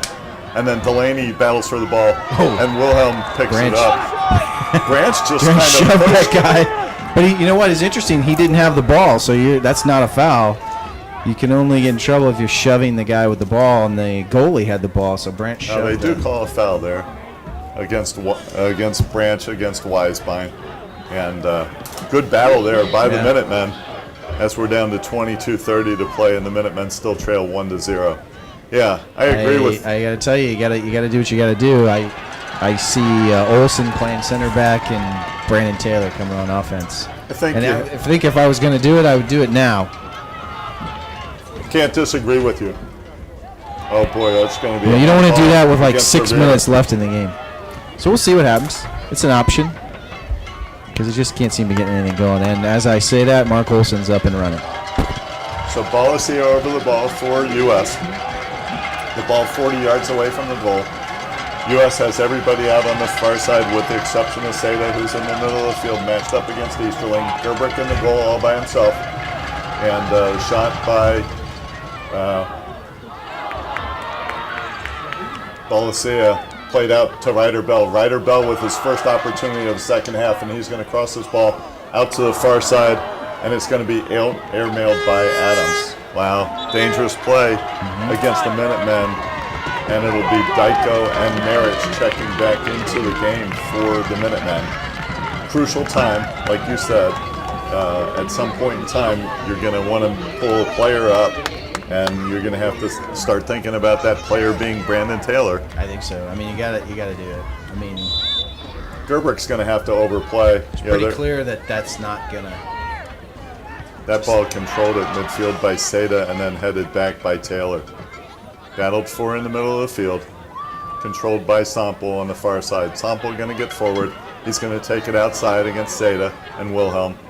And then passes the ball to U.S. as Delaney plays out of the back. Delaney's going to play Balancia, and Wargo's going to try and play up to Jared Bell. He does. Balancia with the ball. He's going to try and play Adams. He's defended by Kirkendall, and Kirkendall plays the ball out of bounds. Now it's going to be a throw-in for Jared Bell. He's going to play quickly. He's got Balancia in front of him. He's got Adams to his right. Balancia, they're going to have to stop the ball here as Balancia crosses the ball, and Brandon Taylor just stands there, or Andrew Robinson just stands there, and Seda runs right by him and gets a shot off. It hits the football crossbar. Joel Gerbrick was there for the Minutemen, but Seda with a great run from his defensive position to put a ball on target. So now the Minutemen with 20 minutes remaining here in this game. Dyko trying to get forward. He does. He's going to try and play the ball outside the Branch. Branch is onside, and he shoots that ball over the goal. So Dyko has a perfect pass to Branch. Branch has the ball in his right foot. There's nothing more than we can ask for. We've seen him hit that home 18 times this year, and now it's going to be a goal kick for Wilhelm and the Preppers. So U.S. holding on to a 1-0 lead in a game controlled by the Minutemen since the opening tap after the first 10 minutes. Now it's going to be Easterling trying to get past the defender for U.S., and the ball played out by Wilhelm. Battled for it midfield by Casson, controlled by Balasia. Now it's going to be Jared Bell pushing down Brandon Taylor. Back out to Adams. Adams with Taylor on him. And now Casson going to push Adams out of the way. And it's going to be a throw-in for, it'll be a throw-in for U.S. So time's becoming an issue for Revere. We've got about 18:45 left in the second half. Revere losing 1-0. It's going to be a throw-in for the Preppers on the near sideline. Picked off by Marich. Marich and Easterling collide. Ball played back to Gerbrick. Gerbrick back in the box, looking. Boy, oh boy. Big kick up the middle. Lands right to one of the Prepper defenders. Balisea with the ball on the far side now. Turning. Passes to the right. Adams. Adams looking for Jared Bell. Jared turns inside. He's got it on his left foot. And now it's going to be kicked away by Sample. Controlled by the Preppers. Sternesdijk plays it out. Now it'll be Easterling battling at midfield. Controlled by Dyka. Dyka will get it to Marriage. And now Revere's 4-on-5.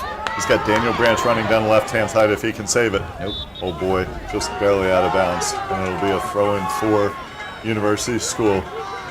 It'll be number 9 Picorni with the throw with 17:30 remaining in the game. And the Minutemen unable to get a goal. And the Preppers able to get their first goal of the game in the 34th minute. As Taylor's going to play a ball over the top. Now it's Branch running to it. We've seen this many times. Branch is the ball. And Wilhelm yelling for a control ball, but it wasn't. It was a 50-50 ball. Branch goes up in the air for it, and the ball's played out of bounds by U.S. And it'll be Robinson with the throw. That was right over the top ball by Branch.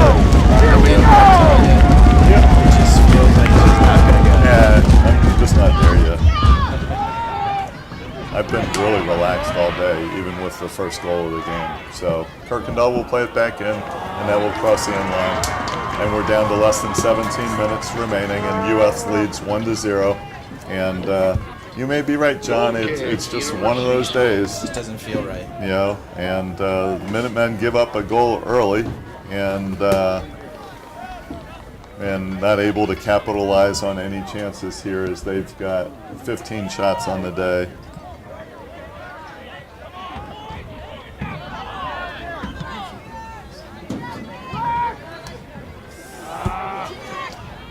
Okay, so ball in the midfield now, controlled by Dyko.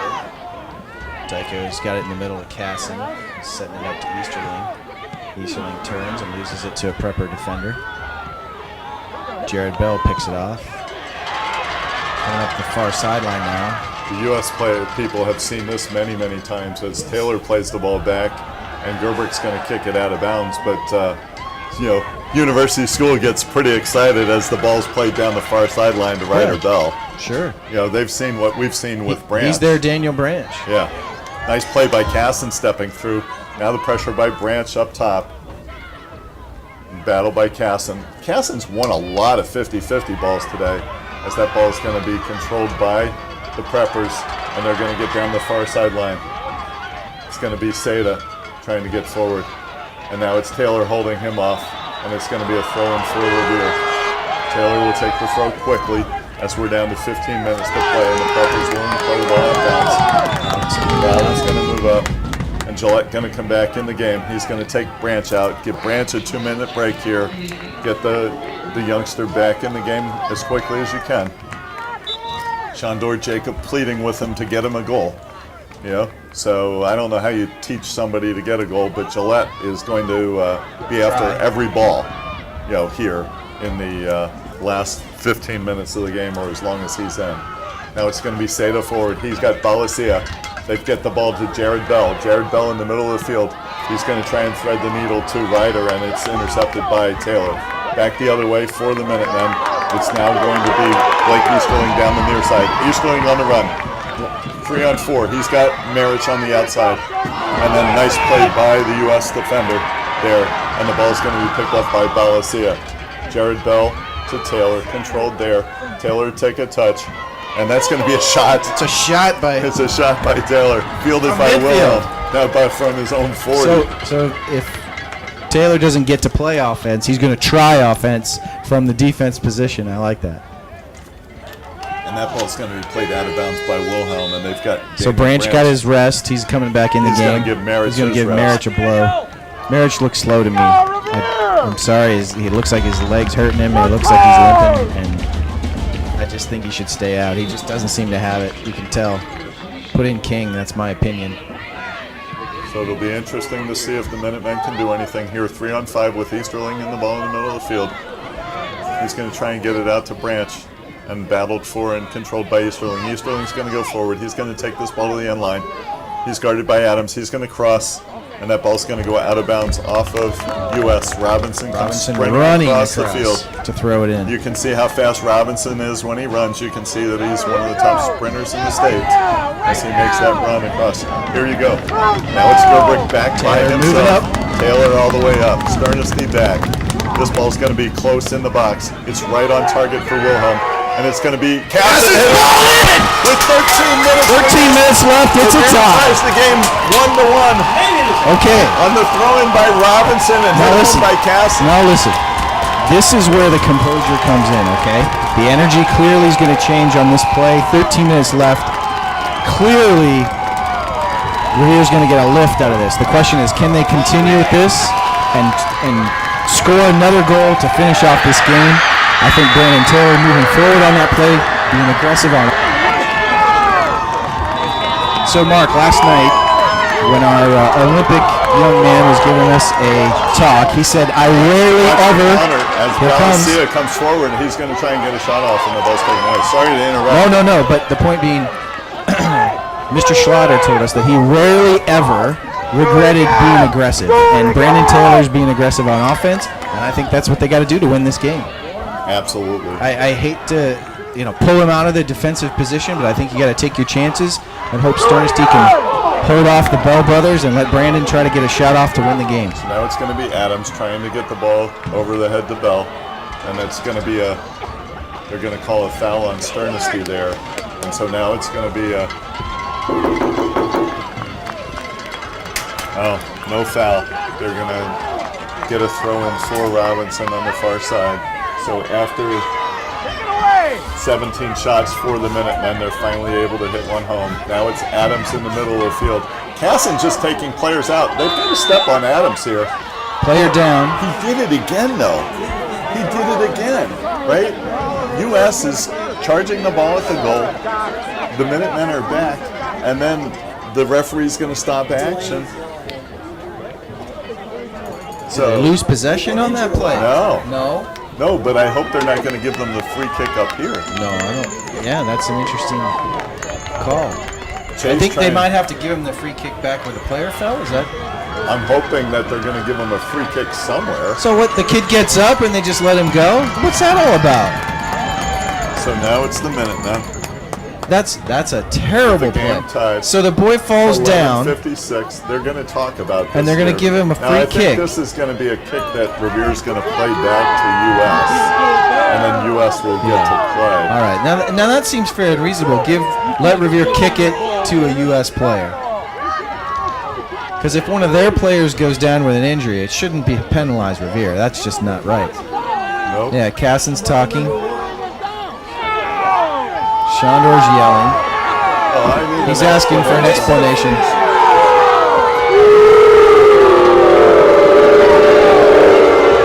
That I just don't get. Absolutely don't get that. That's an unfair play. He's got to give the Revere coaches an explanation. Absolutely unfair. That you let play. the ball get dribbled down to there, where he's well. Their player goes for an injury, which he gets back up off the ground 30 seconds later, and they get a free kick from the 20. All right, so let's set the stage for you. We've got 11:56 to play. The ball is placed at the 13-yard line right in the middle of the field with a wall set of U.S. and Revere players. Gerbrick in the box against Balancia and it's an indirect. And the ball's deflected away by Revere, and it's going to roll out of bounds here on the near side, and it'll be a throw-in for University School. So Wilhelm with the throw for the Preppers.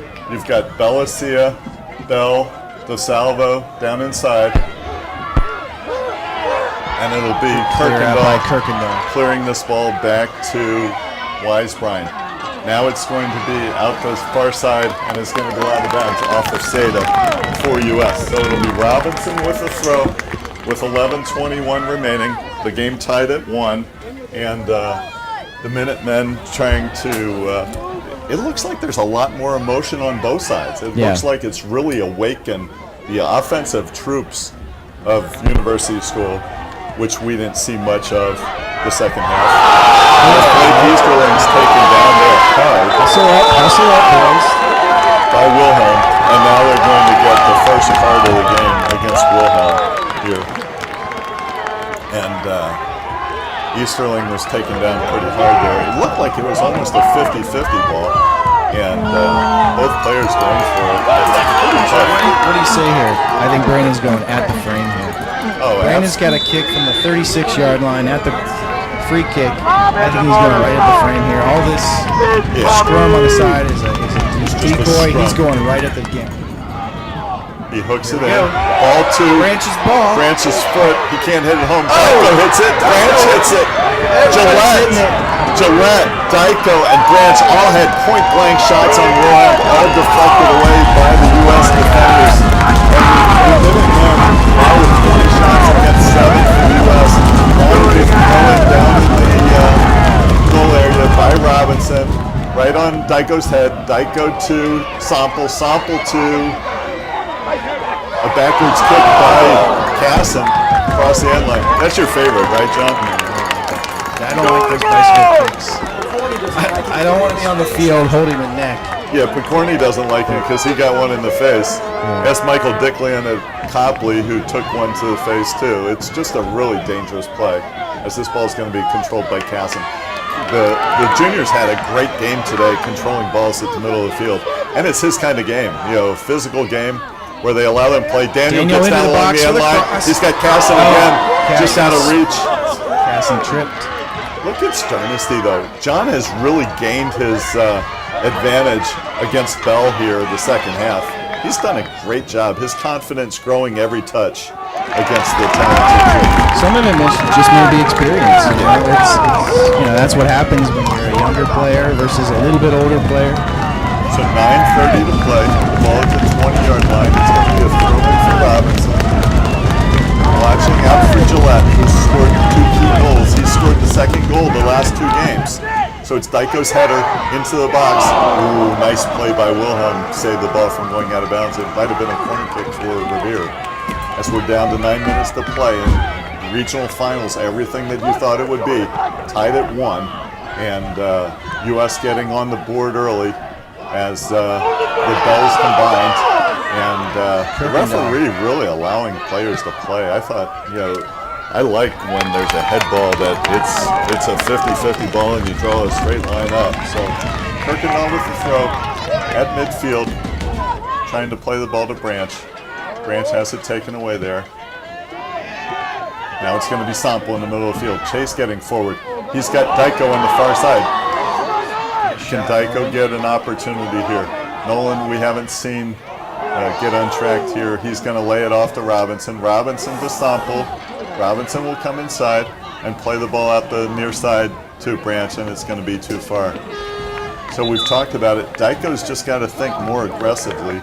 Jared Bell back in the game for U.S. after a little blow.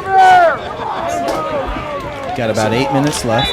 So the Minutemen evening the match with 13 minutes to play in the game on a goal by Luke Casson, and tied at 1 as the ball is being played back in the U.S. zone, taken away by Gillette. This is where the senior's so effective. He and Casson combine to keep it in the zone. Branch is going to save it. He's got it down along the end line, and then it's going to be played out of bounds by Picorni.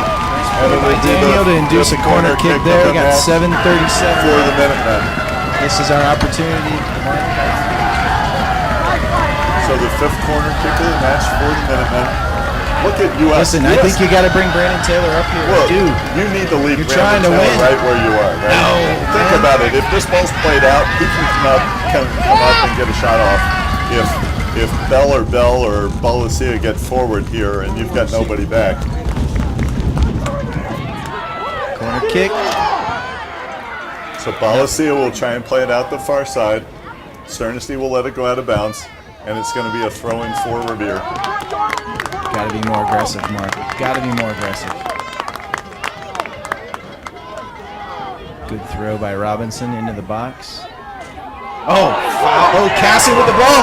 Cassie again with the shot. Again with a point-blank shot. Great save by Wilhelm there with 6:40 to play as that ball's played across the end line. And it'll be the sixth corner kick of the match for the Minutemen. Fantastic play by the goalie for U.S. Wilhelm. Yeah. A point-blank shot right at your face.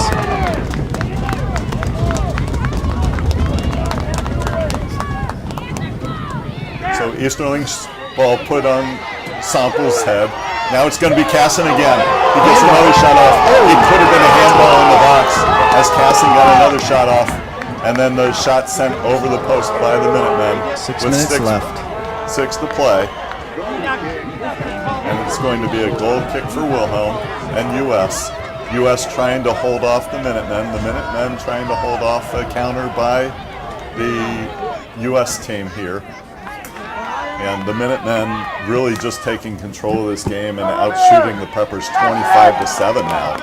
And it's going to be a throw-in on the far side for Seda.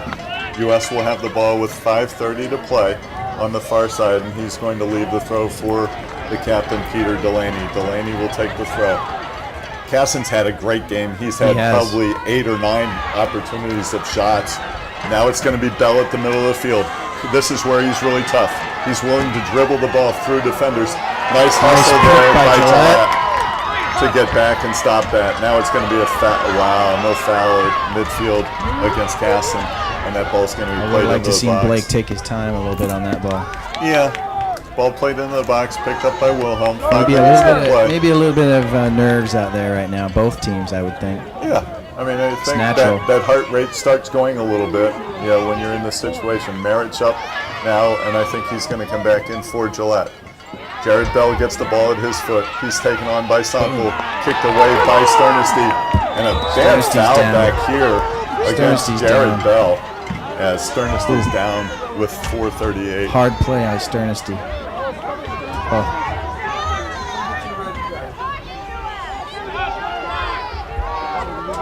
Actually, their player's down too. He stopped the clock with 4:27 to play. John's Sternesti down in the back. If Sternesti can't go, we're going to see Olsen in the game really quickly. And I think that's what's going to happen here. Looks like Sternesti's having some issues and might come off. It's going to be a free kick for Brandon Taylor out of the Revere end. And that was a hard foul by Jared Bell on Sternesti. And the side judge might be saying that there may still be a card here for Jared Bell with cleats up, and Jared Bell's going to get a card here, I think. Yeah, he did, and he has to come off the field. John seems to be shaking it off. That's good, but he took a very hard foul to the leg. Yeah, the right calf area. There's definitely cleats up by Bell. So Merritt's up on the sidelines for Revere. The game tied at 1, 4:27 to play. The wind blowing out of the west at 15 miles an hour on a cloudy, overcast day that has not seen much rain. So it's been a perfect day for the boys to play. And this regional final is exactly what you expected it would be. We called it, Mark. We said it was going to get down to the final couple minutes, and it has. Revere settled down nicely to control the game. Now Taylor's kick headed out by U.S. Now Minutemen have to be careful. They're going to allow me neither. Solosia to go through the middle of the field. I don't like it. You know, every time we turn and run, Balasia just brings the ball down the field. He's one of the few players that you watch in a game that is always going to try and get the ball forward with dribbling. So Merritt's going into the game now for who did he replace? For Gillette. And now 3:50 left in the game. There's a switch for US as well as Seda moves up the field. Bell checks back in for the Preppers, and he's going to try and control the ball on the far side. Sample going to try and let the ball go out of bounds on the far sideline, and it does. And it'll be a throw-in for Robinson with 3:30 to play. We saw overtime with the girls last week, and could possibly be overtime again as Wargo gets the ball in the middle of the field, and he's going to play the ball with Sia. Now it's going to be Kirkendall trying to play the ball over the top. It's a foot race, and the Preppers willing to play that ball out of bounds, but Courtney picks the ball up on the far sidelines, and then the ball goes out of bounds off of US. It'll be a throw-in for Robinson here, 3 minutes. Yeah, I think, the Minutemen really don't understand who's going to go forward when they're doing this. They're trying to keep 3 players back. Sample looks over to Shondor Jacob. And now it's, Dyko has the ball on his left foot. He's going to play out to Marich. Marich trying to get something off with his right. Dyko with the shot, and it's going to be deflected and go to Wilhelm. Dyko just hasn't been aggressive in shooting the ball here the second half of the season. The greatest thing for Revere would be a Dyko goal, and then he would gain his confidence back as Balasia is going to try and play a ball into the corner to Ryder Bell, and Bell chases it down on the end line. Now he's got Sternesty on him. One-on-one, Bell's going to cross, and that ball's going to go out of bounds off of Revere, and it'll be a throw-in with 2:15 to play, and Bell will take the throw by himself. I kind of like that. I mean, you've got Adams and Bell running toward the ball as Brandon Taylor's going to head the ball away. Dyko's going to hold there, and we're going to get a foul against Delaney and US. So, hard foul by Delaney, but a little bit of a dive there. So Taylor with a free kick out of the bag. 1:45 to play. Taylor at his own 30-yard line. And this ball's going to be in the air a long time. It's Branch and Casson battling. Casson gets the ball outside to Marich. Now it's a foot race between Adams and Kirkendall. Kirkendall plays the ball back in. And now it'll be played out by University School. Good hustle by Chase Sample. And Kirkendall match up there, and US willing to play the ball up to their 2 Bell brothers, or cousins. Wargo controls in the middle of the field. Now it's Belasia trying to get forward for the Preppers. He's going to play outside to Seda. Seda looking. He's got Bell on the right, taken away there by Robinson, and then picked up in the middle by Branch. Branch and Marich, 2-on-4. Delaney with heavy hands there. Now it's Easterling one-on-one. He can't get by. Now it's going to be the Preppers moving forward. So Revere will control. Brandon Taylor with 43 seconds will try and play a ball over the top. Picked off there by Delaney. Controlled by the Preppers. Marich going to steal the pass. Now Marich. And it looks like the Minutemen will have one final chance as Robinson sprints across the field to take the throw in. And we're down to 22 seconds. When Robinson gets this off, it'll probably be about 15 seconds. Dyko in the middle with a header right here in front. Chase Sample behind him.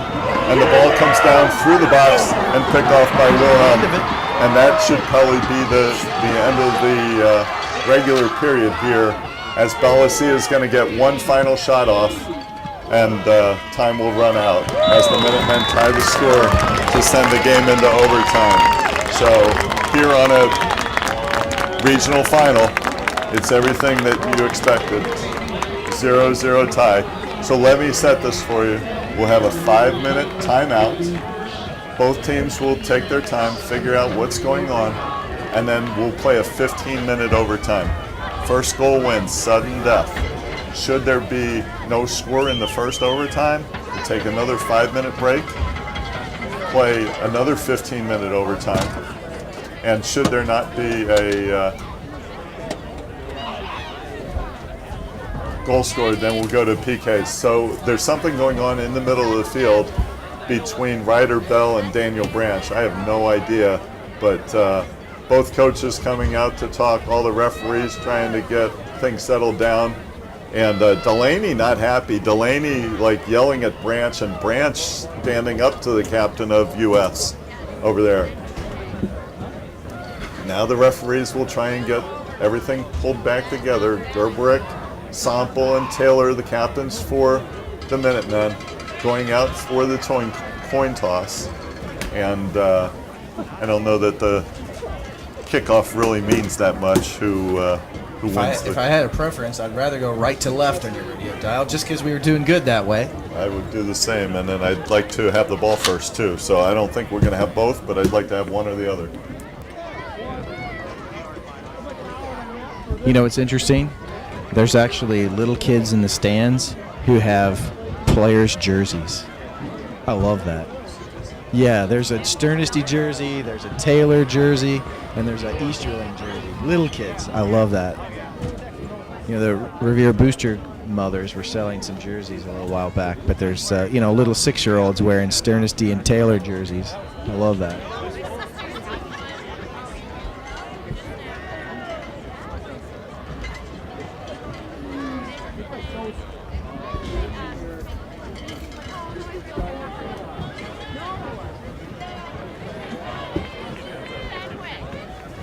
I guess I can say we've lost the feed, and they're not going to be able to hear me anyway. No, so there it is. it really doesn't matter. We're just talking to ourselves. This is pretty fun. Chit-chat to ourselves. That's okay.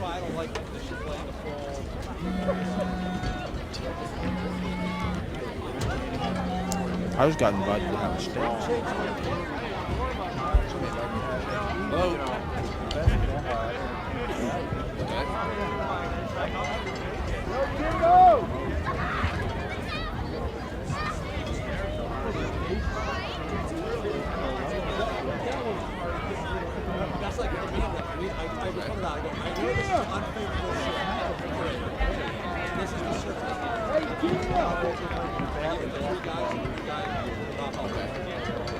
So maybe you should tell a person to go to Revere. That's a good idea. If it's like that, I don't know the patient, but if that's the situation, then you can't get a costume. That's what get checked out. That's not something that can be dangerous. Yeah, just tell them, hey, you're trying your best, but if you can't get hold of it, you should probably get checked out. Okay. All right, bye-bye. I'm not doing any consults right now. So you know who's here? Bryce's parents.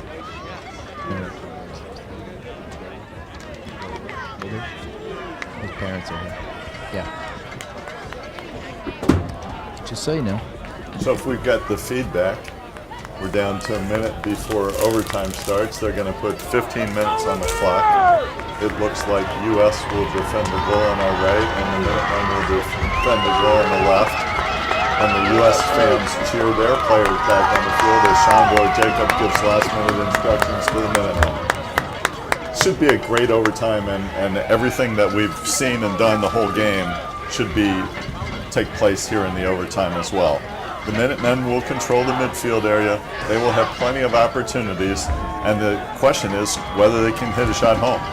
And then U.S. will try and counter, with Balasia trying to control the ball in the middle of the field, getting forward, and then trying to play a ball to Adams or one of the Bells. For the game, the Minutemen have outshot University School 27-8. The saves have been 7-2. Gerbrick hasn't faced a real shot in the second half, and as usual, corner kicks are dominated by the Minutemen, 6-0. So on the year, 155-30 on corner kicks, and we just have to get one to come home. So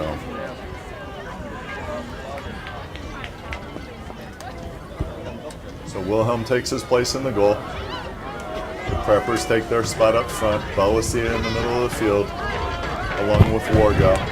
Bell and Bell up top. And now Gerbrick leads his team out onto the field.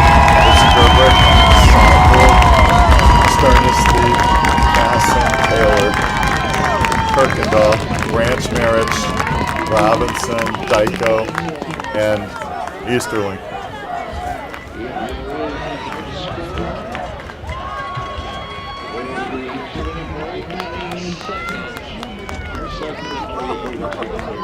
And the second president.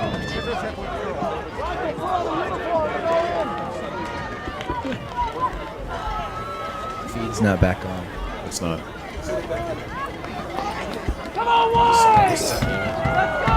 So Gerber in goal for the Minutemen. Marich and Casson going to kick off. U.S. really drops back. I think if Brandon Taylor's going to try and play a ball over the top here, you're going to have Branch streaking and Taylor not able to get a good hit off as the ball's going to be controlled by Marich here at the 40-yard line. So sudden death overtime. Dyko plays the ball to Casson out on the far side. Branch is going to take it to the end line and then get a throw in for Robinson. This will be at about the 12-yard line of the soccer field, of the goal line on a football field. And they've got Branch and Dyko and Stompel out high with Casson. And that ball's right on the head of the Minutemen and then played out by Revere. And the ball battled for it midfield, going to be played off of John Sternasty, and Ryder Bell will take the throw for U.S. on the far side. As we're into overtime, 1-1 game, and it's going to be a play on there called by the referee and then taken away by Revere and played out of bounds by Robinson. It'll now be Picorni with the throw on the far side. He tries to get it to Bell. Bell misplays, and Dyko's going to switch fields and play to Robinson. Robinson has the ball battled for with Seda. Will Seda came into the game for U.S. and has really been effective for the Preppers. Now it'll be a throw-in for Jared Bell. We haven't called his name much. Bell will play to his cousin, and then it's stolen by Easterling. Minutemen trying to play over the top, and that ball headed out of bounds by Delaney for University School. So, Mark, let's reset because our equipment was out for a few minutes. We're at the 13-15 mark of the overtime. Can we be at the 13-minute mark again? Yeah, that's our number, right? And the score is tied 1-1, and we're in the sudden death overtime part of the game. So whoever scores first in this time period would win the game. And that's where we're at. So far, shots on goal for the Minutemen, 27, 8 for University School.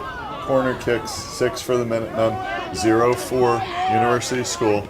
And the Minutemen have really had their way here as that ball's going to be played all the way across the field. Now it's Dyko one-on-one against Picorni on the far side. Second defender moves in.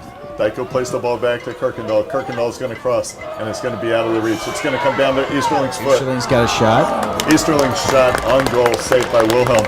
Wilhelm was kind of moving to his left there and kind of fielded it with his right arm. Yeah. One more step, and it would have been a little dangerous. But not really the best shot, but an opportunity for the Minutemen. And I would call that a shot at the goal, not on the goal.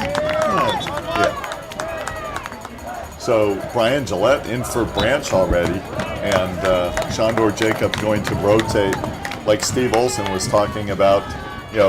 What's the team that's in most shape? And that's what's going to really call this. And Shandor Jacob is going to really sub in players here as Gillette gets into the game as the rain starts to fall in front of us now into overtime. Nice step by Easterling. Easterling's going to try and get that ball through and is broken up by Wargo. Good job by Gillette coming back and helping. Gillette's just going to have to lay this ball off to Robinson, and he does. Robinson's got Easterling on the far side. He's got Dyko in the middle of the field, and the ball's headed away by University School. Revere controls with Sternasty on the far side, attacked by Bell. Nice play by Sternasty to put that ball in target. A little too far and picked off by Wilhelm. It's kind of funny. Sternasty and Casson have had a lot of the bigger opportunities for the Minutemen this afternoon as Wilhelm hits a long ball, and then it's Jared Bell coming back. He'll leave it for Ryder. Ryder going to take on two defenders on the far side. He's going to get forward. He's got a shoulder on Sternasty. Kirkendall's going to come across, and then that ball's going to be played off of Ryder Bell and out of bounds on the far side. Good play by Simon to induce the throw in for Revere. Yeah. He took a hit to do it, but it was the first nice time. Play. It was the first time for a while that Ryder Bell's had a step on Sternasty. He's done such a great job here the second half. As Casson's going to get his first break of the match, and they're going to put Daniel Branch in the game up top. So that's the rotation: Gillette, Casson, Branch. They're going to move Gillette back to midfield, as that's a bad throw controlled by Ryder Bell. Balasia with the ball, and he's going to play Adams on the far side. Adams is going to try and cross this ball. He does to Jared Bell. Bell to Balasia and out of range. Ball played to midfield, picked up by Delaney for U.S. It's Wargo in the middle of the field. He's got Bell on the far side, and that ball's going to be too far. And Bell's a little frustrated now as he hasn't had too many opportunities here. As Kirkendall will take the throw for the Minutemen, we're down to 10 minutes to play in the first overtime period. Marich is lurking in the background. Gillette falls down, no call. Ball controlled at midfield by the Minutemen. Picked off by Easterling. He and Balasia battle. Balasia is able to get the ball outside to Adams. And then a great tackle by Dyko. All the University fans want a foul. Good job by Sternesti. And now the ball will come out of the back, controlled by U.S. They'll take their time and play Delaney. Delaney will play it over the top. And Robinson steps in front of Seda. Andrew's going to play it down to Ball up by Robinson. That ball's played to Gillette in the middle of the field. Gillette can get this ball to his right foot. That ball's taken away by Wilhelm. Wilhelm forward. So Revere's got to stop the ball. Now the ball's going to be played to Jared Bell. Ryder Bell's got the ball in the middle of the field. He and Jared hook up, and the ball batted out. Easterling's going to pick it up. He's going to play Marich up the field. Marich 1-on-2. He's going to have to wait for defenders, him and Delaney.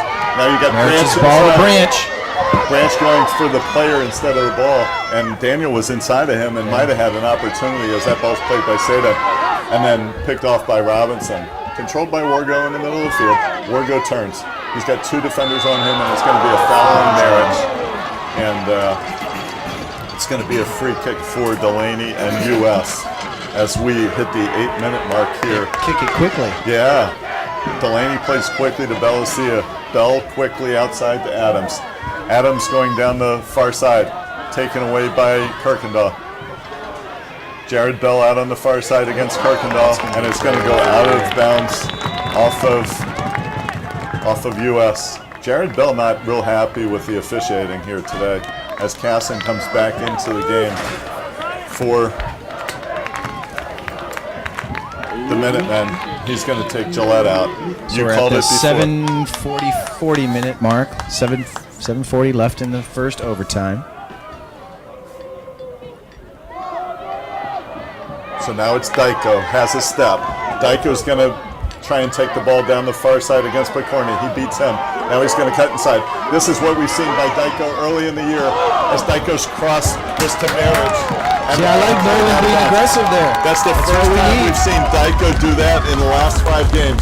Dyko had a full head of steam. He split defenders, got the ball to the end line, was able to cross the ball, and U.S. was able to play that ball out of bounds. When Nolan plays aggressive like that, that's a good thing. Maybe he was listening to CP last night. So hopefully we can get the 7th corner kick to be the lucky corner kick as the Minutemen take it. And Dyko's header. Dyko wins the game! Dyko wins the game! Dyko wins the game! With 6:59 left, Dyko wins the game! 11. Unbelievable play. Unbelievable play. 19. So Nolan Dyko, the boy we've been talking about, imploring him to play a little bit more aggressive this second half, wins the game with a header. Yeah. Unbelievable. Yeah, so Unbelievable. Easterling. So Easterling's corner kick to Dyko with 6:59 remaining in the first overtime gives Revere a regional title over University School. University School on the year, they'll end the season 13-2-6 with 108 goals scored and 15 given up, and they were a great opponent for the Minutemen. The Minutemen score on their 28th shot of the game to the 8th shot, 8 shots for University School, and congratulations to both teams. We hope that you can join us on Wednesday night on the BKB Sports Network for the state semifinal, which will be a matchup between Bay and Memorial from St. Mary's. So you can look forward to that here on the BKB Sports Network at 7 o'clock on Wednesday night. and that game may be at Ashland or Brecksville, somewhere like that. But it's the Minutemen with a 2-1 win over University School here in the regional final. Now it's the fans onto the field. This looks like last night at the football game. As lots of hugs, lots of cheers, lots of claps. Very exciting, very exciting. All right, fans, thanks for joining us this afternoon. We'll be back on Wednesday, likely against Bay Village. It'll be our evening game. It'll be a 7 o'clock game on that Wednesday, and we look forward to hearing you then.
Next Wednesday, it's either going to be up this way or down in Ashland.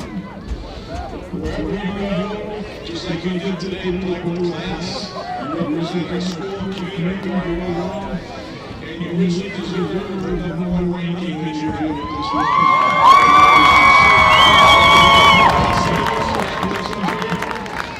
To receive the championship trophy, Division II regional champs.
That's what we'll do. I'm ready for a photo op.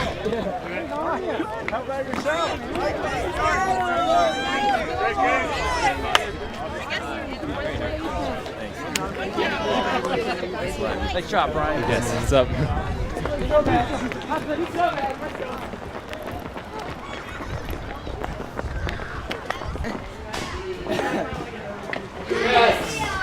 Stinky up here.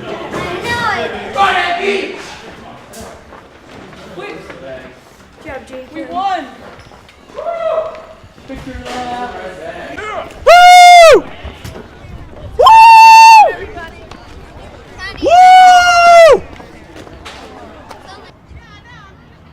Congratulations. You're awesome on those kicks, man. Thanks. Dad.